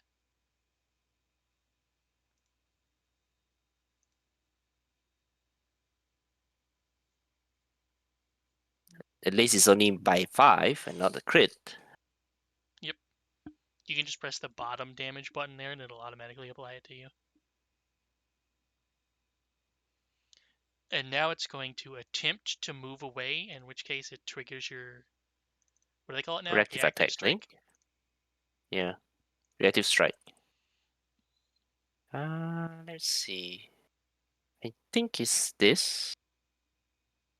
Yeah. You So I can guess just I just target it. You okay. can just target it and do a normal attack. How do I target with a long sword? That's You T, can, right? You just have to press T, I think. Yeah. and since it's a reaction, you get your full to hit on it. There you go. Right on the AC.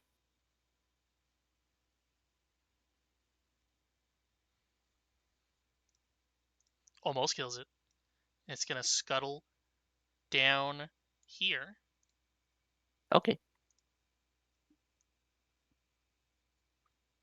All right. Well, let's do a sneak action, I guess, real quick here to try to. I forget, are those blind or not? This should be blind, yeah.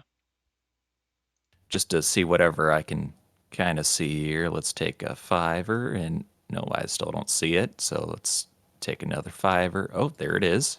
And now let's blast it.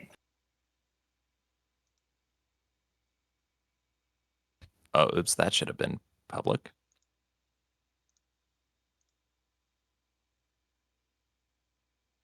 Thank you. Powie.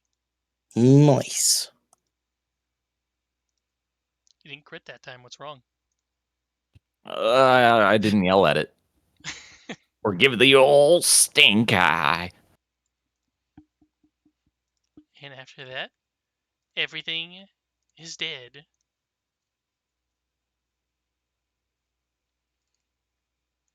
Most of the boats in this area are kind of not depicted here, but they have a bunch of holes and stuff in them from sitting in here for such a long time. Yeah, they're not usable. There's a couple sails and stuff lying around, a bunch of cage traps and nets. But of particular note, after searching around, this extremely small crate on top of the rest of them seems to contain nothing but beeswax in it. And additionally, sitting next to all these crates,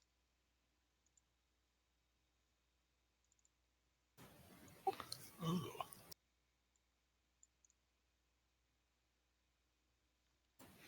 That's some fun stuff.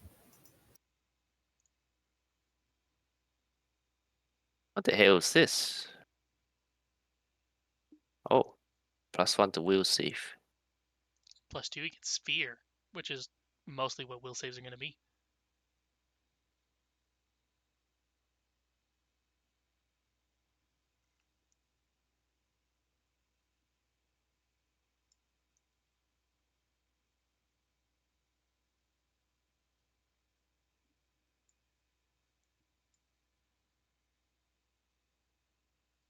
The spyglass, by the way, is just for money. You could technically use it, but it's mostly just that it costs 20 gold.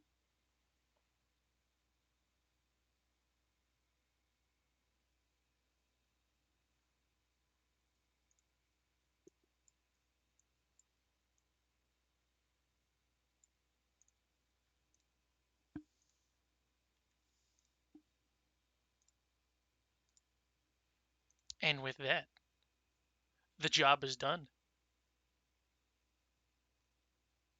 Yeah, let's get out of here before both of these ugly show up. Riley goes back to being on all floors and agrees. Oh, by the way, I just noticed that they did something with, or when I made this, I noticed that they did something with the walls tools, and there's now a thing for windows. So when you approach these windows, you can actually see outside of them a little bit. Yeah, Oh, I nice. kind of noticed that a little bit, but I didn't know it was a proximity thing. Yep. Yeah, yeah. Whenever you're 10 feet from it, that's real neat. You used to just have Oh, to that's think really that's the cool. same as invisible walls.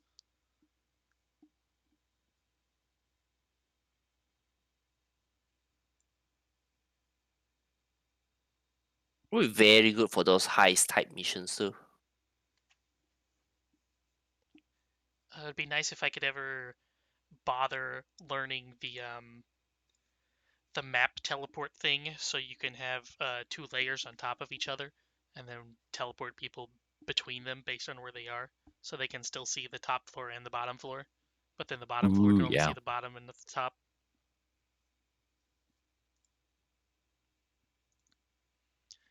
Well, other than that, you can head back to Newport an extra half hour, and that 1 hour and that's not right.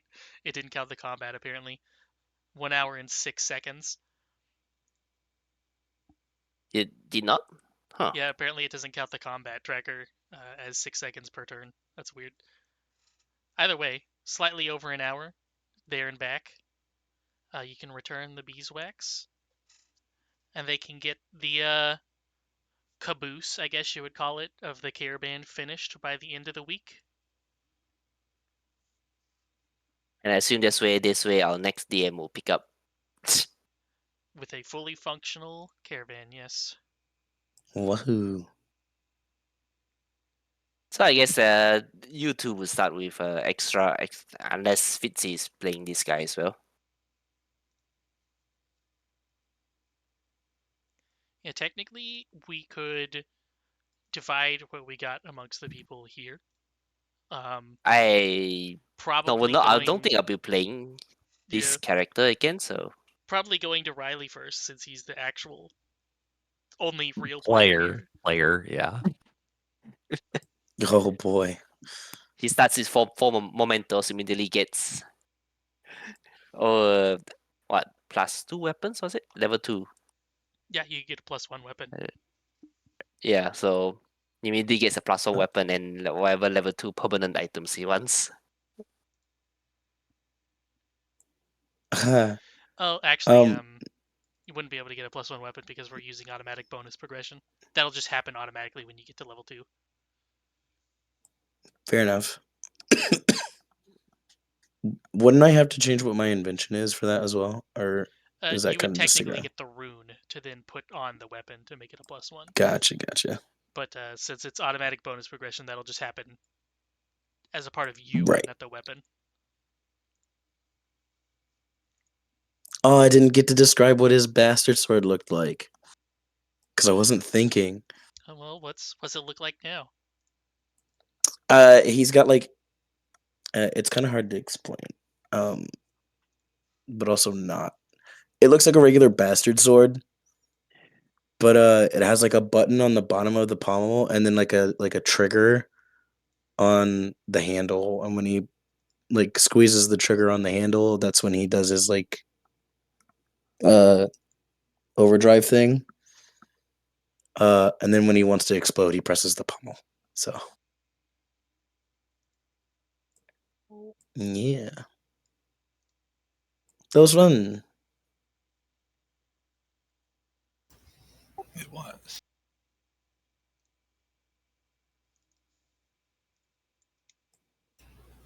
kind of fun to play a caster. Yeah, you deleted like. I mean, all of you technically deleted like a thing because you all crit.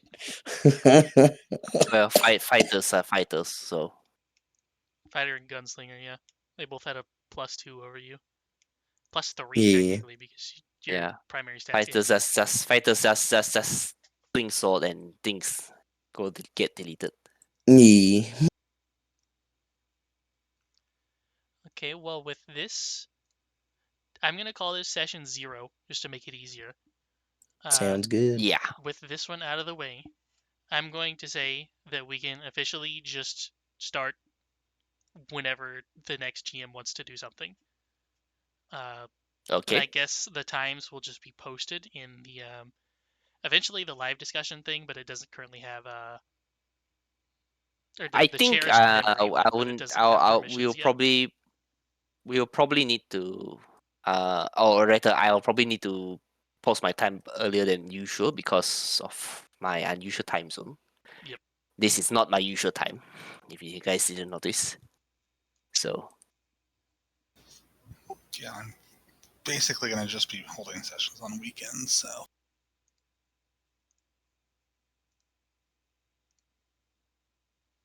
And let me get a note. The people getting a check mark are Riley, Pappy, and Crowley.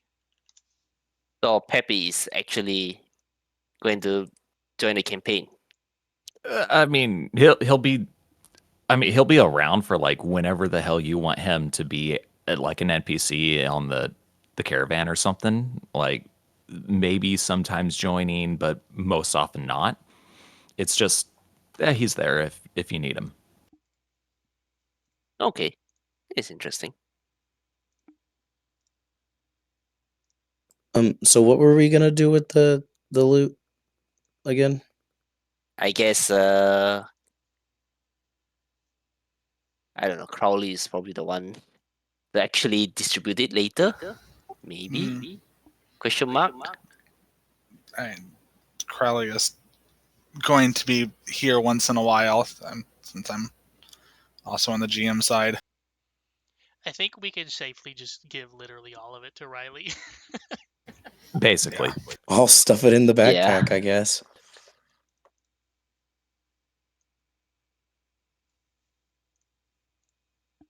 So let's see, what was it? It was the lantern if you want to All of use it. that. Otherwise, it's just money. The writing set's money. Spyglass is money. Matchstick may as well be money. That's the best level 1 consumable I could find. Oil for the lantern or otherwise money. The wolf fang if you ever trip something.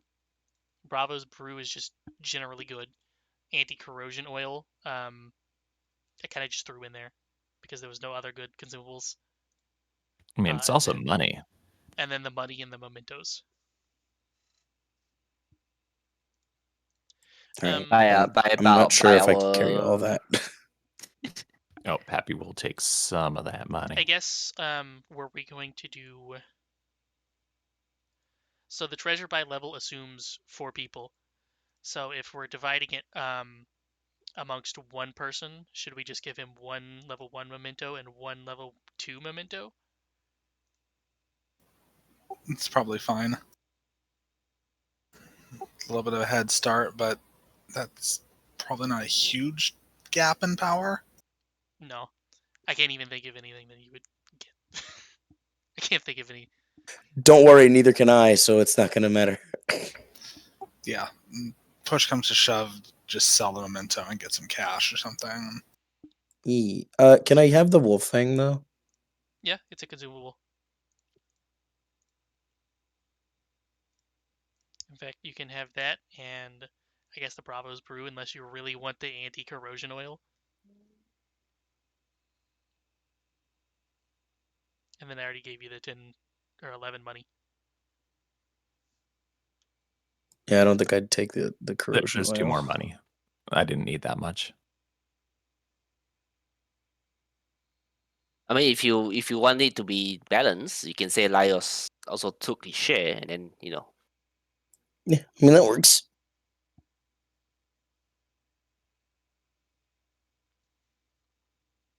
And the rest can just sit around, I guess. We could they could make a vault in the thing and just kind of call it a donation or something. I was thinking we could just keep it in this party stash because Works as well. the party's going to be swapping out. Speaking of which, let me do that. Boop, boop, boop, boop. So now the party is empty, but the loot is still there. let me see. The loot is where's the loot again? Go to So the just to the Actors left tab, of, yeah.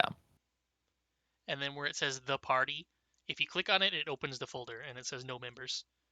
But if you go next to the folder, there's a sheet. That stash. Okay. Also, And I I can assume just this do stash this. is common to all GMs, right? Yes, this is common to all players. In fact, Oh. Is it wise to put it here then? that's what it's for, isn't it? But one GM stash is not the other GM stash, right? It's Or all we need it's all multiple player stuff. stashes? It's the party stash, so Yeah, this is for the players, not for the GMs. Mm. If I you know. want, It's just like a GM has particular group. He may like transfer things to that stash, but not to this stash, right? They'll be up to players to actually divvy it up. if you want, like just a normal loot sheet to keep things on before you hand them out to the players, Yeah. I have a generic loot thing that the GMs can see, and then you can just duplicate it. I then- think I saw that. It's Yeah. what is a extra thing. Okay, right. Because right now I can just plop it down, and I think you can click on it. Yeah, and there's nothing in it because it's just for storing loot for now, and there's no loot to Okay. store. So, but then if you wanted to create a container, you would just duplicate it, and now it should say copy on it. Oh, now it says generic loot because it's the wrong Yep. thing. Okay. Because I think it's important to distinguish between what is in the party stash and what's actually being given out at the end of the session. And just transfer it all to the party stash first. Yeah. Yeah, it just happened that everything today just went to the party stash Yeah. because it was it.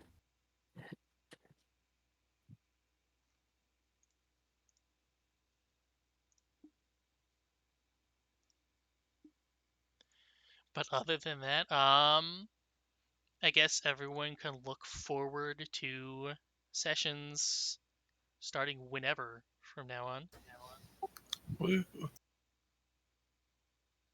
except for except for Ghost Snake. Except for Ghost. Except He's for locked in Smoke. I'm for an sorry, I'll try to indeterminate get it period of time. finished. He's plot relevant. One day. Just to clear up something real quick. During the fight, you said they didn't really go after Riley because they didn't think he had blood. Yep. Is that specifically blood? Because I do know that automatons do have like You have something that is Fluids. akin to humanoid a blood. core that gives you quintessence to allow you to live. You do not have blood. Gotcha. You can still bleed quintessence, but they are blood seekers. They want blood because they're mosquitoes. Gotcha. Okay. I just wanted to make sure because it was like this life energy flows through you, much like the blood of humanoids. Yep. Okay, just making sure. Cool. Okay, to the point where treat wounds and stuff will actually heal you instead of. Okay. Making crafting checks, yeah. Yeah, but it's not like hemoglobin. Not like actual blood. Yeah, it's like magic oil. Essentially. Thanks for letting me join. It was a lot of fun.